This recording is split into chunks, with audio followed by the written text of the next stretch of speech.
Episode 81। Edwin ने विवान को company के चारों ओर घुमाया और उसे कंपनी के उच्च प्रबंधन से मिलवाया। सभी प्रबंधन स्तर के कर्मचारियों को सम्मेलन कक्ष में बुलाया गया, जहां एडविन ने विवान को कंपनी का नया मालिक बताया। जब कर्मचारियों ने सुना कि विवान ने कंपनी का नियंत्रण ले लिया है, तो वहां स्पष्ट रूप से हलचल मच गई। उन्होंने देखा कि विवान युवा है और वे उसकी क्षमताओं पर संदेह कर रहे थे। यह नहीं था कि वे विवान से नफरत करते थे, बस ये था कि आजकल कुछ युवा अपने माता पिता की संपत्ति पर निर्भर रहते हैं और लोगों पर हुकूमत करते हैं। इसके अलावा विवान के कैजुअल कपड़े एक ऐसे व्यक्ति के लिए नहीं लग रहे थे जो ऑफिस के प्रति गंभीर हो। जब उन्होंने एक दूसरे से फुसफुसाते हुए देखा, तो एडविन ने थोड़ी देर के लिए माथा सिकुड़ते हुए विवान की ओर देखा। जब उसने विवान के उदासीन चेहरे को देखा, तो उसने राहत की सांस ली और फिर से कर्मचारियों की ओर देखा। मैं आपको एक बात बताना चाहता हूं। अगर आप श्री विवान को उसी तरह देख रहे हैं जैसे आप उन नए धनिकों के बच्चों को देखते हैं जो अपने माता पिता की संपत्ति का प्रदर्शन करते हैं, तो मैं सुझाव देता हूं कि आप अपनी इस राय को जल्द से जल्द बदल लें। एक पल रुकने के बाद उसने जारी रखा, ये कंपनी श्री विवान द्वारा खरीदी गई है, न कि उनके परिवार द्वारा। दूसरे शब्दों में, यह अब उनका व्यवसाय है। इसलिए मैं उम्मीद करता हूं कि आप श्री विवान का सम्मान करेंगे जैसे आपने मेरे समय में किया था। और आपको ये जानना चाहिए कि अगर आपका प्रदर्शन औसत से कम है, तो श्री विवान आपको निकाल सकते हैं और किसी और को रख सकते हैं जो आपका काम अच्छे से कर सके। एडविन के शब्दों ने 30 से अधिक कर्मचारियों के समूह को चुप करा दिया। उन्होंने विवान को एक नई नज़र से देखा, खासकर उन लोगों ने जो शीर्ष पर थे और कंपनी के मूल्य के बारे में जानते थे। कंपनी को खरीदने के लिए विवान के पास कम से कम 3000 करोड़ रुपए होने चाहिए। हालांकि उन्होंने संदेह किया कि यह विवान का पैसा है और न कि उसके परिवार का, फिर भी उन्हें उसे सम्मान देना पड़ा क्योंकि उसके परिवार ने उसे इतनी बड़ी राशि सौंप दी थी। मिस्टर विवान, मैं सेफ्टी इन्फोसिस का वर्तमान सीईओ मैक्सवेल अस्तुल हूं। एक मध्यम आयु के व्यक्ति ने, जो परिष्कृत स्वभाव का था, आगे बढ़कर विवान का अभिवादन किया। विवान ने दूसरे पक्ष को सिर हिलाया जब उन्होंने हाथ मिलाया। इस व्यक्ति के स्वभाव से विवान उससे बहुत उम्मीद कर रहा था, लेकिन अगर वह वास्तव में उसकी उम्मीदों पर खरा उतरा, तो यह निश्चित रूप से इंतजार करना होगा। परिचय प्रक्रिया के बाद विवान ने देखा कि कंपनी कैसे संचालित हो रही थी। उसने पाया कि कई अनुबंध अभी भी चल रहे थे और कुछ ऐसे थे जिन्हें अभी भी संसाधित करने की आवश्यकता थी। इन सभी को देखने के बाद विवान ने अंततः समझा कि कंपनी कैसे संचालित होती है। उसके दृष्टिकोण से इसमें कुछ भी गलत नहीं था, लेकिन उसे कुछ बदलाव करने थे। इसलिए उसने कंपनी का खाता मांगा और 1100-654-890 रुपये ट्रांसफर किए। उसने तय किया कि वह उस व्यक्ति पर विश्वास करेगा जिसे एडविन ने कंपनी का प्रभारी बनाया था। वह विश्वसनीय और ईमानदार था। हालांकि वह इस पैसे को खो सकता था जो उसने अभी ट्रांसफर किया था, कम से कम उसे पता चलेगा कि कंपनी का प्रभारी व्यक्ति ऐसा नहीं था जिस पर वह भरोसा कर सके। इसके अलावा जिस तरह से वह शीतल के साथ व्यवहार करेगा अगर वह उसे धोखा देती है, ठीक उसी तरह वह मैक्सवेल के साथ भी व्यवहार करेगा। मैक्सवेल खुद हैरान था कि विवान पहले दिन कंपनी के अध्यक्ष के रूप में इतनी बड़ी राशि का निवेश कर सकता है। वह अकेला नहीं था, बल्कि दूसरी ओर एडविन की आंखें भी आश्चर्य से चौड़ी हो गईं। विवान ने उसे पिछले दिन 4000 करोड़ रुपये ट्रांसफर किए थे। अब वह कंपनी को सुधारने के लिए 1100 करोड़ रुपये का निवेश कर रहा था। अगर पैसे का सही तरीके से इस्तेमाल किया गया, तो यह निश्चित था कि कंपनी का मूल्य बढ़ेगा। हालांकि निवेश केवल 1000 करोड़ रुपये था। 1 या 2 साल के भीतर, बशर्ते कि फंड का सही तरीके से उपयोग किया जाए, कंपनी का मूल्य कुछ 100 करोड़ या शायद 1 पूरा अरब बढ़ने में कोई समस्या नहीं होगी। अब वह सोचने लगा कि क्या उसने कम कीमत बताई थी। शायद अगर उसने अधिक कीमत बताई होती, तो विवान निश्चित रूप से बिना मोलभाव किए उसे दे देता, है ना? खैर, अब पछताने के लिए बहुत देर हो चुकी थी क्योंकि उन्होंने पहले ही ट्रांसफर समझौते पर हस्ताक्षर कर दिए थे। हालांकि ट्रांसफर पहले ही पूरा हो चुका था, लेकिन अन्य कानूनी प्रक्रियाएं थीं जिन्हें निपटाना था। आखिरकार, एक कंपनी का ट्रांसफर केवल ट्रांसफर समझौते पर हस्ताक्षर करने के बारे में नहीं होता। आप उस पैसे का उपयोग हर क्षेत्र में सुधार करने के लिए कर सकते हैं जिसे सुधारने की आवश्यकता है। अगर कुछ लोगों की भर्ती की आवश्यकता है, तो और अधिक भर्ती करें। और मैं चाहता हूं कि आप वेतन में उदार रहें। आपसे शुरू करते हुए आपके वेतन में 20% की वृद्धि होगी। दूसरों को भी अपनी वृद्धि मिलेगी। अगर पैसे की कमी हो, तो कृपया मुझे पहले से बताएं। विवान ने मैक्सवेल को वही निर्देश दिए जैसे उसने शीतल को दिए थे। इसके बाद वह एडविन के साथ कंपनी के अन्य क्षेत्रों की जांच करने के लिए निकल गया। हालांकि विवान ने अपने कर्मचारियों के वेतन बढ़ाने का निर्णय लिया था, ये केवल बिना किसी कारण के नहीं था। वह चाहता था कि वे कंपनी के प्रति वफादार रहें और यही कारण था कि उसने उनके वेतन में वृद्धि की। हालांकि उसे पता था कि कुछ नासमझ लोग अभी भी कंपनी को धोखा देंगे जब तक कि कोई बेहतर अवसर न मिले। विवान को इस बात की चिंता नहीं थी कि उसके लिए कंपनी चलाने वाला कोई नहीं होगा। श्री विवान, अब तुम मुझे बुरा दिखा रहे हो, एडविन हंसते हुए बोला जब वह विवान को घुमा रहा था।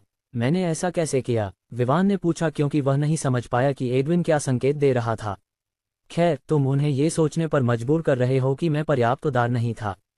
तुमने अभी कंपनी का नियंत्रण लिया है और तुमने उनके वेतन बढ़ा दिए। एडविन ने ये शब्द कहते हुए कड़वे हंसते हुए कहा।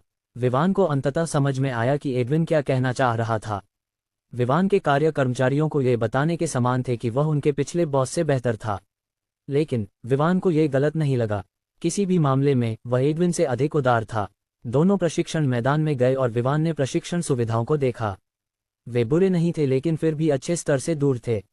ऐसा लग रहा था कि उसे कंपनी को उस स्तर तक पहुंचाने के लिए कुछ और पैसे का निवेश करना होगा जो उसने मानक के रूप में सोचा था। जब वे कंपनी से बाहर निकले तो पहले से ही दोपहर हो चुकी थी, लगभग 1 बजे। वे चिड़ा होटल में अपने दोपहर के भोजन के लिए वापस गए। पहले की तरह एडविन ने भोजन का भुगतान किया। हालांकि विवान इसे चुकाने में सक्षम था, चूंकि एडविन ने जोर दिया, उसे कुछ सम्मान देना पड़ा और उसे बिल चुकाने दिया। विवान सोच सकता था कि यह एडविन का उसे यह साबित करने का तरीका था कि वह उदार है। खैर, विवान को इस बारे में कोई परवाह नहीं थी। दिन के अंत में यह उसे प्रभावित नहीं करेगा कि एडविन उदार है या नहीं, इसलिए उसने बस इस बारे में अनजान होने का नाटक किया। फिर एडविन ने विवान को एक ऑटोमोबाइल स्टोर में ले जाया जो करीब था और जिसमें बेहतर कारें थीं। हालांकि विवान ने कम प्रोफाइल बनाए रखने का निर्णय लिया था, लेकिन वह नहीं चाहता था कि वही घटना फिर से हो जहां उसकी कार को किसी और ने तोड़ दिया। उस संघर्ष का कारण स्पष्ट रूप से पार्किंग स्थान था। चूंकि गैरी की कार बेहतर थी, उसने सोचा कि वह पार्किंग स्थान का उपयोग करने के लिए अधिक योग्य था। देखने के बाद विवान की नज़र एक काले मैक्लारेन P1 पर पड़ी। यह मैक्लारेन एक मर्दाना वाइब देता था और विवान को यह पसंद आया, इसलिए उसने इसे खरीदने का निर्णय लिया। उस मैक्लारेन की कीमत कितनी है? उसने उस बिक्री व्यक्ति से पूछा जो उसकी देखभाल कर रहा था। वह कार 13,130,000 रुपये की है। इसकी अधिकतम गति? बिक्री व्यक्ति ने जवाब दिया। विवान ने सिर हिलाया और बिक्री व्यक्ति को विवरण देने से रोक दिया। वर्तमान में केवल कीमत ही उसकी कार को कमतर नहीं आंकने के लिए पर्याप्त थी, इसलिए सभी विवरणों की कोई आवश्यकता नहीं थी। बस कार्ड स्वाइप करें और भुगतान पूरा करें। इसके अलावा क्या आप आवश्यक प्रक्रियाएं पूरी कर सकते हैं? मैं इसे दुकान से निकलते समय चलाना चाहता हूँ। बिक्री व्यक्ति विवान के इस तरीके से चुप रह गया। फिर भी उसने जल्दी से विवान का कार्ड लिया ताकि वह अपना मन न बदले। इस कार को बेचना उसे 1/4 लाख से अधिक कमीशन दिलाने वाला था। विवान ने भुगतान पूरा किया, जिससे उसका बैलेंस 4,09,870,000 रुपये हो गया। पहले उसने खर्चों के लिए अतिरिक्त 230 करोड़ रुपये छोड़े थे।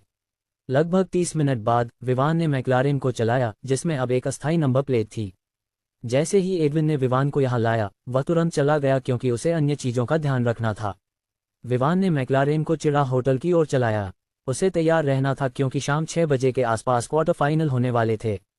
हालांकि वह केवल सेमीफाइनल और फाइनल में भाग लेने वाला था, उसे समय पर पहुंचने की आवश्यकता थी। चैंपियनशिप जीतने से उसे जो कुछ भी मिलेगा उसके बारे में सोचते हुए विवान का मूड अच्छा था। वह एक गाना गुनगुनाने लगा जिसे वह नहीं जानता था, बस यादृच्छिक रूप से गुनगुनाते हुए, ये परवाह किए बिना कि यह सुर में था या नहीं। वह भूमिगत पार्किंग में पहुंचा और पाया कि उसकी मर्सिडीज बेंज ए क्लास ले जाई गई थी। यह अनुमान लगाने की कोई आवश्यकता नहीं थी कि यह कहाँ गई, क्योंकि ऐसी कार को पार्किंग में रहने की अनुमति नहीं थी। वर्तमान में पार्किंग में ज्यादा कारें नहीं थीं, इसलिए उसने बस एक कार चुनी और पार्क कर दी। वह कार से बाहर निकला और बस जाने ही वाला था जब उसने कई गरजते इंजनों की आवाज सुनी। बस इन गरजों से वह बता सकता था कि वे सभी स्पोर्ट्स कारें थीं। वह इन लोगों के बारे में जिज्ञासु था। अगर वे रेसिंग में भाग लेते हैं तो शायद वह भी उनके साथ शामिल हो सकता है और इससे कुछ पैसे कमा सकता है ना? विवान को ज्यादा देर इंतजार नहीं करना पड़ा, क्योंकि जैसे ही वह अपनी कार से बाहर निकला, एक स्पोर्ट्स कारों का काफिला पार्किंग में घुस आया। विवान को जो बात परेशान कर रही थी वह ये थी कि ड्राइवर पार्किंग में तेज गति से गाड़ी चला रहे थे। अगर कोई दुर्घटना होती है तो इसके परिणाम क्या होंगे, ये सोचकर वह चिंतित था। कारें पार्क की गईं और पहले की तरह उन्होंने लगभग सभी खाली पार्किंग स्थानों पर कब्जा कर लिया। हालांकि यह पहले से ही दोपहर थी, चिड़ा होटल में अभी भी कई मेहमान थे। कुछ ही समय बाद सुबह में विवान से मिले युवा जोड़ों में से कुछ अपनी कारों से उतरे। जब विवान ने देखा कि यह वही समूह है तो वह उनके साथ बातचीत करने के मूड में नहीं था। उसने तुरंत मुड़कर लिफ्ट की ओर चलना शुरू कर दिया। उसके लिए ऐसे बेकार लोगों के साथ रुकना जरूरी नहीं था। एक ने उसकी कार को तोड़ा था जबकि दूसरे ने उसे अपना मंगेतर बताया था। अगर यह समूह बेकार नहीं था तो और क्या था? वह बस जा रहा था जब उसने किसी की आवाज़ सुनी। हे दीपिका, क्या वह तुम्हारा मंगेतर नहीं है? जैसे ही इस युवा ने ये शब्द कहे, सभी ने विवान की ओर देखा, उसे ध्यान से देखने की कोशिश की। पिछली बार उनके पास उसे देखने का समय नहीं था क्योंकि वे या तो उसे पीटने के लिए तैयार थे या वे जो कुछ सुना था उससे चकित थे। हालांकि विवान इस समय सफ़ेद सूट के बजाय अलग कैजुअल कपड़े पहने हुए था, फिर भी उसकी आकृति उनके दिमाग में छपी हुई थी। बस उसकी पीठ से वे उसे पहचान सकते थे। दीपिका ने विवान को एक जटिल अभिव्यक्ति के साथ देखा। पूजा ने विवान को देखा जो अभी भी जा रहा था जैसे उसने उन्हें नहीं देखा, और फिर दीपिका को देखा जो उसे देख रही थी। उसने माथा सिकोड़ लिया। अगर दोनों वास्तव में सगाई कर चुके थे तो मंगेतर अपने मंगेतर को क्यों नजरअंदाज कर रहा था? क्या उनके बीच कोई बहस हुई थी या दोनों को एक दूसरे से पहले से ही नफरत थी? वह भी दीपिका से इस बारे में पूछने ही वाली थी जब किसी और ने उससे पहले ही पूछ लिया। लेकिन जिस व्यक्ति को संबोधित किया गया वह दीपिका नहीं बल्कि विवान था।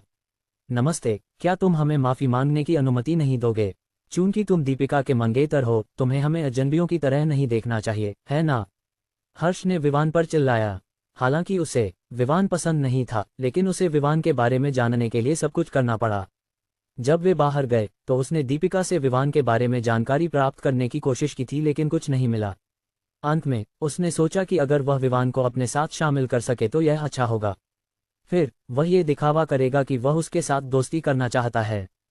सभी जानकारी प्राप्त करने के बाद वह फिर से कार्रवाई करेगा ताकि यह सुनिश्चित हो सके कि विवान और दीपिका के बीच की सगाई रद्द हो जाए। यह एक परफेक्ट योजना थी। उसने दीपिका के मंगेतर और माफी मांगने जैसे शब्दों का उपयोग किया ताकि विवान उन्हें बात करने की अनुमति दे।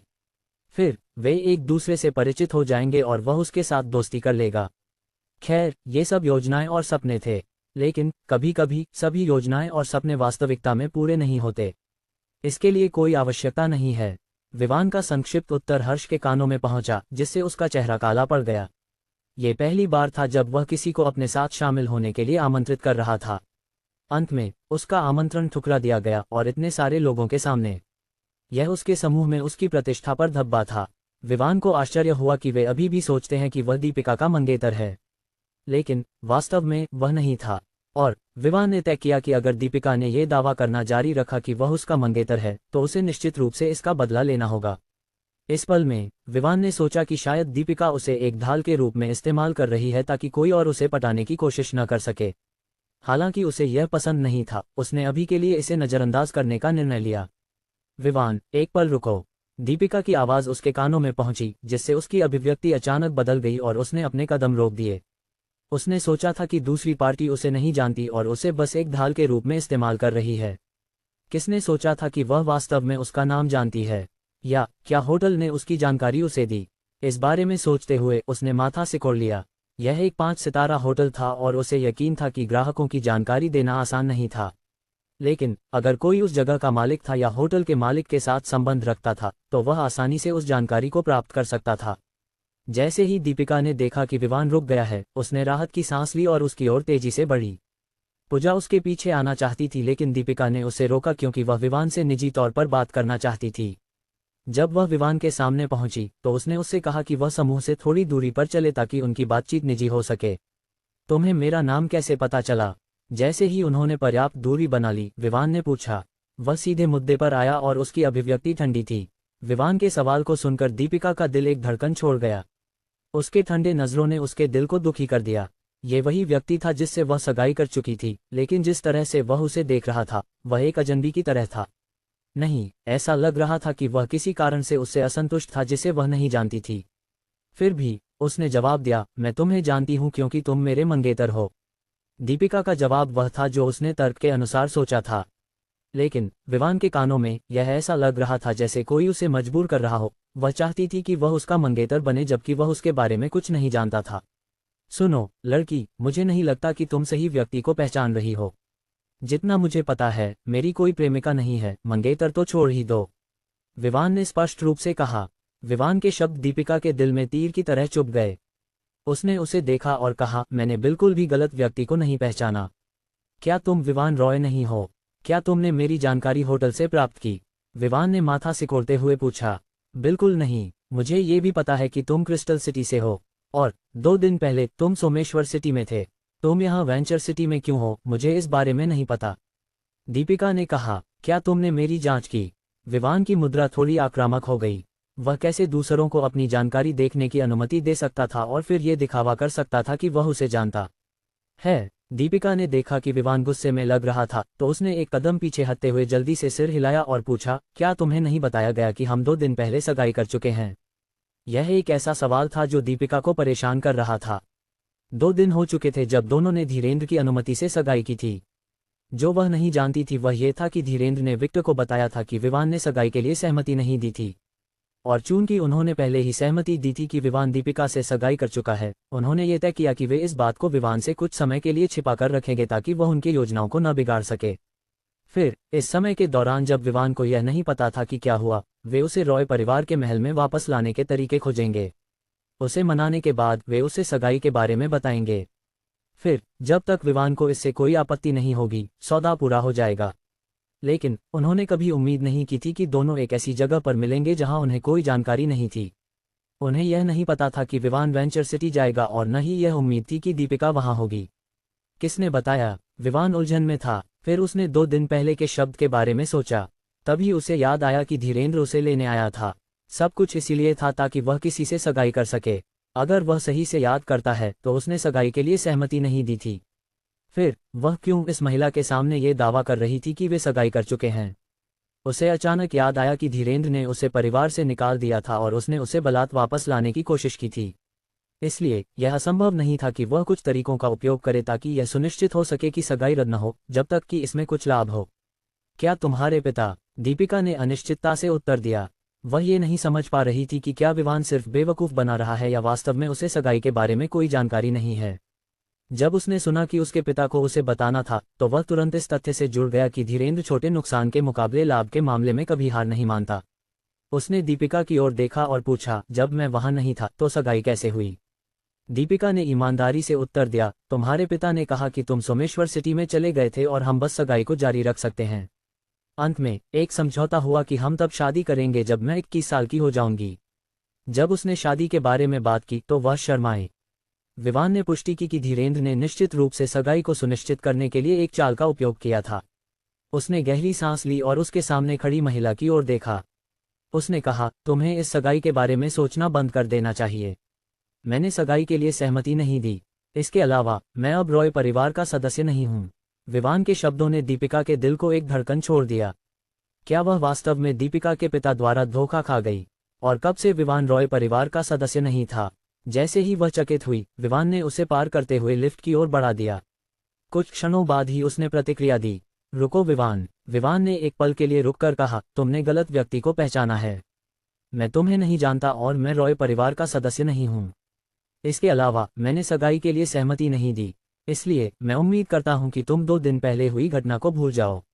रुको विवान। विवान ने एक पल के लिए रुककर कहा, तुमने गलत व्यक्ति को पहचाना है। मैं तुम्हें नहीं जानता और मैं रॉय परिवार का सदस्य नहीं हूं।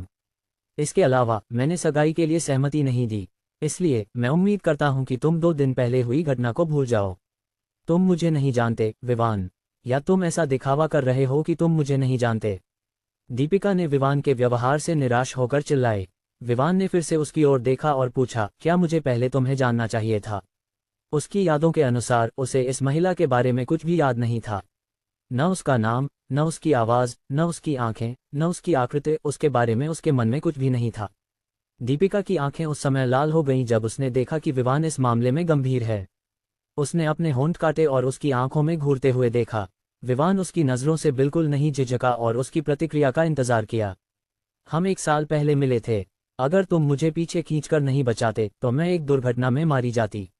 दीपिका ने ये शब्द आशा के साथ कहे। उसकी आंखों में चमक थी, यह उम्मीद करते हुए कि विवान उसे याद करेगा अगर यह सच है कि उसने उसे भुला दिया है।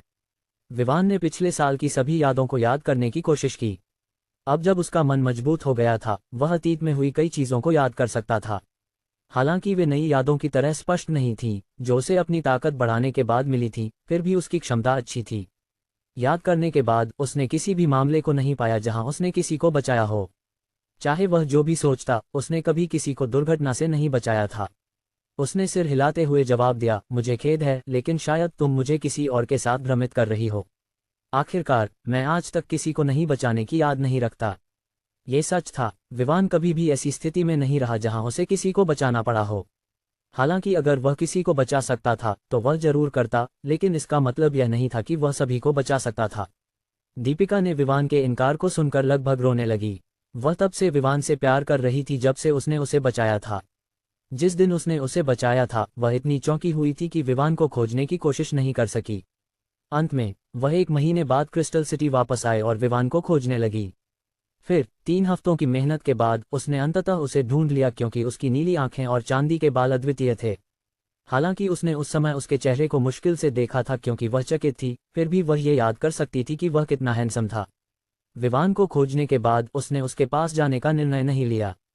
उसने उसे धन्यवाद देने का एक तरीका सोचने लगी जब अचानक उसे एक विचार आया। उसने तय किया कि वह उसे शादी करके धन्यवाद देगी। हालांकि वह उसे अपनी जान बचाने के लिए धन्यवाद दे रही थी, वह थोड़ी स्वार्थी भी थी क्योंकि वह पहले से ही विवान से प्यार कर चुकी थी। राजधानी लौटने के बाद उसने अपने दादा को बताने की योजना बनाई कि वह विवान से शादी करना चाहती है। उसने देखा कि वह बिल्कुल भी अमीर नहीं था और उसके परिवार के लिए वे सबसे ज्यादा उस व्यक्ति के बैकग्राउंड की परवाह करते थे जो उनके परिवार में शादी करता है। इसलिए वह सुनिश्चित नहीं थी कि वह अपने दादा को विवान से शादी करने के लिए कैसे मनाएगी। अंत में वह इसी तरह से 2 हफ्ते पहले तक योजना बनाती रही। जितना अधिक समय बीतता गया उतना ही वह विवान से प्यार करती गई और कभी कभी वह क्रिस्टल सिटी में उसे देखने के लिए चुपके से जाती थी। 2 हफ्ते पहले वह अपने दादा से पूछने में असमर्थ हो गई। जैसा कि उसने उम्मीद की थी, उसके दादा ने मना कर दिया। इसके बदले वह उस पर गुस्सा हो गई और कहा कि अगर विवान नहीं तो वह निश्चित रूप से किसी और से शादी नहीं करेगी और ऐसे ही रहेगी। बेबस होकर आल्टन ने विवान की जांच की। उसकी जानकारी प्राप्त करने के बाद ये तथ्य छोड़कर कि उसका बैकग्राउंड कमजोर था, उसके बारे में कोई समस्या नहीं थी और यही कारण था कि उसने सगाई की अनुमति दी। अब वे सगाई कर चुके थे और वह मंगेतर जिसे वह मिलने और बात करने की उम्मीद कर रही थी, उसकी शादी का इंतजार कर रही थी, उसे एक अजनबी की तरह देख रहा था। वह उसके बारे में कुछ भी याद नहीं कर रहा था। यह उसे दुखी और पछतावा महसूस कराता था। वह चाहती थी कि उसने विवान से तब मुलाकात की होती जब वह क्रिस्टल सिटी में आ रही थी। इस तरह वे पहले से एक दूसरे से परिचित हो सकते थे। लेकिन अब बहुत देर नहीं हुई थी क्योंकि उनकी शादी 1 साल और 2 महीने बाद होने वाली थी। उसके पास अभी भी एक पूरा साल था ताकि वह उसे अपना मंगेतर मानने के लिए मजबूर कर सके। जहां तक उस मामले का सवाल था जिसमें वह ये दावा कर रहा था कि वह अब रॉय परिवार का सदस्य नहीं है, उसे पता था कि उसके दादा इस मामले में सहमत नहीं होंगे जहां सगाई जो उन्होंने खुद प्रस्तावित की थी टूट जाए। उसके चरित्र के अनुसार वह निश्चित रूप से विवान से शादी कराएगा, भले ही उन्हें शादी के दिन उसे रस्सियों से बांधना पड़े ताकि वह भाग न सके। इस बारे में सोचते हुए उसके आंखों में दृढ़ता आ गई जब उसने विवान की प्रस्थान को देखा। मैं ये सुनिश्चित करूंगी कि तुम मुझसे उसी तरह प्यार करो जैसे मैं तुमसे करती हूँ। चूंकि हम पहले से ही सगाई कर चुके हैं, सगाई टूटने का कोई सवाल नहीं है। जब विवान जा रहा था, पूजा पहली थी जो दीपिका के पास आई। उसने दीपिका की दृढ़ आंखों को देखा और जिज्ञासा से पूछा, तुम दोनों के बीच क्या बात हो रही थी? दीपिका ने उसकी ओर देखा और कुछ असंतोष के संकेत के साथ कहा, अगर हम चाहते कि तुम जानो तो क्या हम तुमसे दूर जाते? पूजा दूसरी ओर हर्ष ने तब से दोनों को देख रहा था जब से वे दूर चले गए थे। उसने उनके शरीर की हरकतों को भी देखा। जैसा कि उसने देखा, ऐसा लग रहा था कि विवान दीपिका पर दबाव डाल रहा था। दीपिका ने उसे सगाई के मुद्दे पर छोड़ने के लिए कहा, लेकिन विवान आक्रामक हो गया। हालांकि वे थोड़ी दूरी पर थे, भूमिगत पार्किंग अच्छी तरह से रोशनी में थी। नतीजतन वह अभी भी कुछ चेहरे के भावों को देख सकता था जब तक कि वे प्रमुख थे। उसने देखा कि दीपिका कैसे उदास हो गई और जब वह रोने ही वाली थी। फिर उसकी दृढ़ता, सब कुछ उसके लिए सही तरीके से अनुवादित हुआ और उससे कुछ भी छिपा नहीं था। दीपिका की दृढ़ता जब उसने अपनी मुट्ठियां भींची, हाँ, ये निश्चित रूप से इस बात का संकेत था कि वह सगाई को खत्म करने के लिए दृढ़ थी। और इस तथ्य से कि वह इसे उनसे छिपा रही थी, ये स्पष्ट था कि वह नहीं चाहती थी कि वे हस्तक्षेप करें। लेकिन वह निश्चित रूप से हस्तक्षेप करेगा और यह सुनिश्चित करेगा कि उसका सपना पूरा हो। वह ये सुनिश्चित करेगा कि विवान उसे छोड़ दे, लेकिन ये सब गुप्त रूप से किया जाएगा। ... न तो विवान और न ही दीपिका को हर्ष की योजनाओं के बारे में कोई जानकारी थी। अगर उन्हें पता होता तो विवान निश्चित रूप से उसकी सराहना करता और उसे प्रोत्साहित करता, जबकि दीपिका उसे मार डालने की इच्छा रखती। ... बाद में उस शाम अरेना भरी हुई थी। आज यहाँ की भीड़ निश्चित रूप से पिछले दिन की तुलना में अधिक थी। आज फाइनल होने वाला था, इसलिए उन्हें ये सुनिश्चित करना था कि वे इसे देखें। दूसरी ओर इस दिन कई बॉस आए थे जो पिछले दिन वहां नहीं थे। और दर्शकों की भीड़ की तरह ये बॉस भी रोमांचक मैच देखना पसंद करते थे, जो केवल फाइनल के दौरान ही मिलते थे। विवान पहले से ही लॉकर रूम में था। इस दिन वह एडविन के साथ आया था। एडविन ने उसे उठाया और विवान ने उसे मना नहीं किया और एडविन की कार में उसके साथ आया। लॉकर रूम में केवल 8 लोग थे। वहां एक व्यक्ति था जिसे स्कार टाइगर कहा जाता था, जो ऑस्टिन द्वारा विवान के लिए परेशानी पैदा करने के लिए भेजा गया था ताकि यह सुनिश्चित किया जा सके कि विवान जीत न सके। वहां डिफेंडिंग चैंपियन मेडलान भी था, जो विवान की अपेक्षा के अनुसार मांसपेशियों वाला नहीं था, बल्कि एक सामान्य मांसपेशियों वाला आदमी था। वल्चर और गिब्बी भी वहां थे। दूसरे शब्दों में, पिछले चैंपियनशिप के डिफेंडिंग चैंपियन, रनर अप और दूसरे रनर अप आज यहां थे। फिर विवान और 3 अन्य जो क्वार्टर फाइनल के लिए क्वालिफाई कर चुके थे उपस्थित थे। कमरे में हर कोई अपनी जगह पर था, दूसरे को परेशान किए बिना। लेकिन फिर भी विवान को उन पर नजरें महसूस हो रही थीं। इसके अलावा विवान को एक नज़र महसूस हो रही थी जिसमें हल्का हत्या का इरादा था। उसे यह अनुमान लगाने की कोई आवश्यकता नहीं थी कि उसे कौन देख रहा था, ये देखते हुए कि स्कार टाइगर अभी भी उसके खिलाफ था।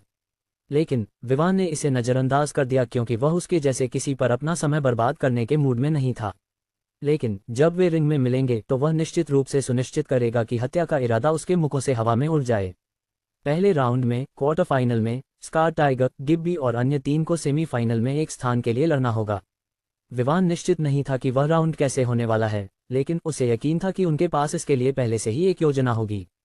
सेमीफाइनल में 5 में से विजेता विवान, मेडलान और वल्चर और 10 रनर अप फाइनल में स्थान के लिए लड़ेंगे।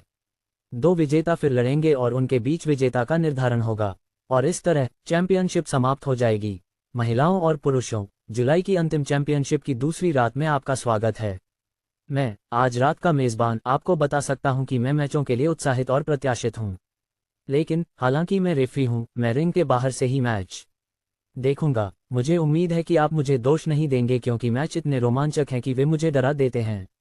लेकिन चलो इन सबको एक तरफ रखते हैं और क्वार्टर फाइनल शुरू करते हैं। महिलाओं और पुरुषों, जुलाई की अंतिम चैंपियनशिप की दूसरी रात में आपका स्वागत है। मैं आज रात का मेजबान आपको बता सकता हूं कि मैं आज रात के मैचों के लिए उत्साहित और प्रत्याशित हूं। लेकिन हालांकि मैं रेफरी हूं, मैं रिंग के बाहर से ही मैच देखूंगा। मुझे उम्मीद है कि आप मुझे दोष नहीं देंगे क्योंकि मैच इतने रोमांचक हैं कि वे मुझे डरा देते हैं। लेकिन चलो इन सबको एक तरफ रखते हैं और क्वार्टर फाइनल शुरू करते हैं। क्वार्टर फाइनल के नियमों से शुरू करते हैं। मैच हारने का तरीका वही है, लेकिन कृपया अगर आप मैच हारते हैं तो मरने तक मत रुकिए। खैर, आज सभी मैच होने वाले हैं, इसलिए क्वार्टर फाइनल में लड़ते समय सुनिश्चित करें कि आप सेमीफाइनल में लड़ने के लिए अच्छी स्थिति में हों। बेशक आपको लड़ाई से पहले ठीक होने के लिए पर्याप्त समय दिया जाएगा, लेकिन अगर आप गंभीर रूप से घायल हैं तो हम केवल आपको खेद ही कह सकते हैं। अब क्वार्टर फाइनल बेस्ट ऑफ 5 होगा। 5 प्रतियोगी रिंग में प्रवेश करेंगे और प्रतिस्पर्धा करेंगे। जो जीतेगा वह सेमीफाइनल में जाएगा, और जब वह आराम कर रहा होगा सेमीफाइनल का पहला मैच शुरू होगा। अगर क्वार्टर फाइनल का विजेता यादृच्छिक चयन कंप्यूटर द्वारा चुना जाता है तो हम निश्चित रूप से उसे आराम करने की अनुमति देंगे। लेकिन जो चयनित नहीं हुए हैं वे पहले लड़ेंगे। उनके मैच के 30 मिनट बाद सेमीफाइनल का दूसरा राउंड शुरू होगा। इसलिए मुझे उम्मीद है कि आपको जो समय दिया जाएगा वह आपके मांसपेशियों को सेमीफाइनल के लिए आराम करने के लिए पर्याप्त होगा। प्रतिभागियों के लिए जो चैंपियन बनने की उम्मीद कर रहे थे, ये हमेशा कठिन होता था। चैंपियनशिप के नियम उन लोगों के पक्ष में होते थे जो शीर्ष 3 में पहुंचते थे, विशेष रूप से चैंपियन और डिफेंडिंग चैंपियन। फिर भी जो व्यक्ति फाइनल में पहुंचता और जीतता उसे हमेशा एक पुरस्कार मिलता था, अगर उसे मेडलान और अन्य 2 की तरह विशेषाधिकार नहीं मिला था। अधिकांश लड़ाकों को हमेशा पुरस्कारों से प्रोत्साहित किया जाता था और यही कारण था कि कुछ लोग तब तक लड़ते रहते थे जब तक वे मर नहीं जाते। हालांकि वे हमेशा डेस्परेट होते थे, जिन्हें वास्तव में पैसे की आवश्यकता होती थी और जिनके पास अपनी स्थिति से बाहर निकलने का कोई अन्य तरीका नहीं होता था। क्वार्टर फाइनल शुरू करें। जो लोग दांव लगा रहे हैं उन्हें दांव लगाना शुरू कर देना चाहिए। जैसा कि आप सभी देख सकते हैं, चयन करने की कोई आवश्यकता नहीं है। पहले से ही 3 लोग सेमीफाइनल में जगह बना चुके हैं, इसलिए आपको बाकी के 5 और उनकी क्षमताओं के बारे में पता होना चाहिए क्योंकि उनमें से कोई भी नौसिखिया नहीं है। स्कार टाइगर, गिब्बी और अन्य 3 रिंग में गए। जैसे ही वह बाहर गया, स्कार टाइगर ने विवान को एक और नज़र दी और फिर एक हंकार के साथ बाहर चला गया। ये राउंड तीव्र होने वाला था क्योंकि यह एक एलिमिनेशन मैच था। एक ही स्थान के लिए 5 प्रतियोगी थे, लेकिन ऐसे मैच में हमेशा कुछ चीजें होती थीं। वे दूसरों को खत्म करने के लिए टीम बनाते या अकेले लड़ते। लेकिन जो अकेले लड़ते थे वे निश्चित रूप से पहले समाप्त होने वाले होते थे। एक और बात जो होती थी वह ये थी कि अन्य हमेशा रिंग में मौजूद सबसे मजबूत व्यक्ति को निशाना बनाने के लिए टीम बनाते थे। फिर वे अगले राउंड के लिए योग्य व्यक्ति को खोजने के लिए आपस में लड़ना शुरू करते थे। स्कार टाइगर और गिब्बी ने एक दूसरे को जानने वाली नजर दी। फिर उन्होंने मुड़कर उन 3 लड़ाकों का सामना किया जो उनके साथ रिंग में थे। बात करने की कोई आवश्यकता नहीं थी क्योंकि यह स्पष्ट था कि तीनों गिब्बी और स्कार टाइगर को खत्म करने के लिए टीम बनाएंगे। गिब्बी और स्कार टाइगर ने पिछले चैंपियनशिप में सेमीफाइनल में पहुंचने में सफलता पाई थी। दूसरी ओर ये तीनों के लिए क्वार्टर फाइनल में पहुंचने का पहला मौका था। जैसे ही घंटी बजी, पांचों ने अपनी चालें चलनी शुरू की। उन्होंने बिना किसी रोक टोक के हमला किया, यह इरादा रखते हुए कि वे दूसरे पक्ष को जितनी जल्दी हो सके खत्म कर दें। जितनी कम चोटें वे सहेंगे उतनी ही बेहतर उनकी सेमीफाइनल में जीतने की संभावनाएं होंगी। हालांकि विवान मैचों में रुचि नहीं रखता था, उसने फिर भी मैच देखने का निर्णय लिया। समय बिताने के लिए मैच देखना कोई नुकसान नहीं था क्योंकि उसके पास करने के लिए कुछ नहीं था। वल्च या मैडलान में से किसी ने भी उससे बात नहीं की और विवान का भी उनके साथ बात करने का कोई इरादा नहीं था।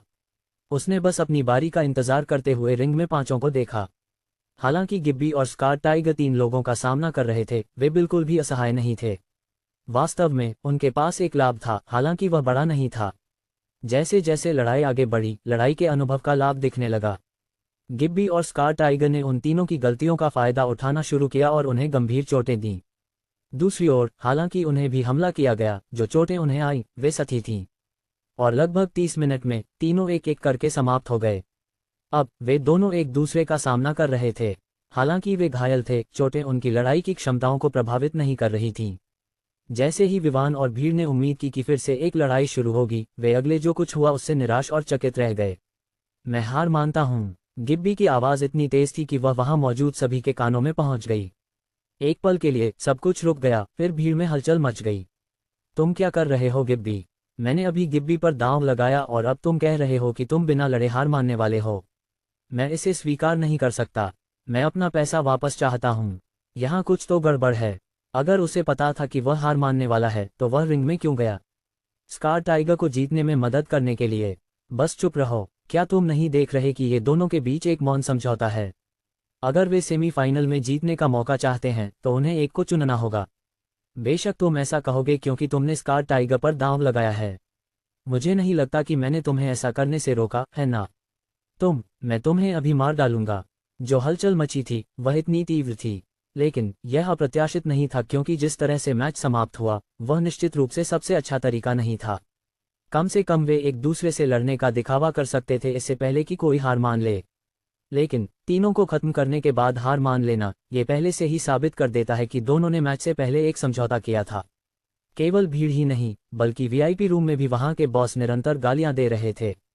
दूसरी ओर एडविन ने आल्टन की ओर देखा, जो वर्तमान में अपने चेहरे पर एक आत्मसंतुष्ट मुस्कान लिए हुए था। उसे तुरंत पता चला कि यह कुछ ऐसा था जो उसने योजना बनाई थी।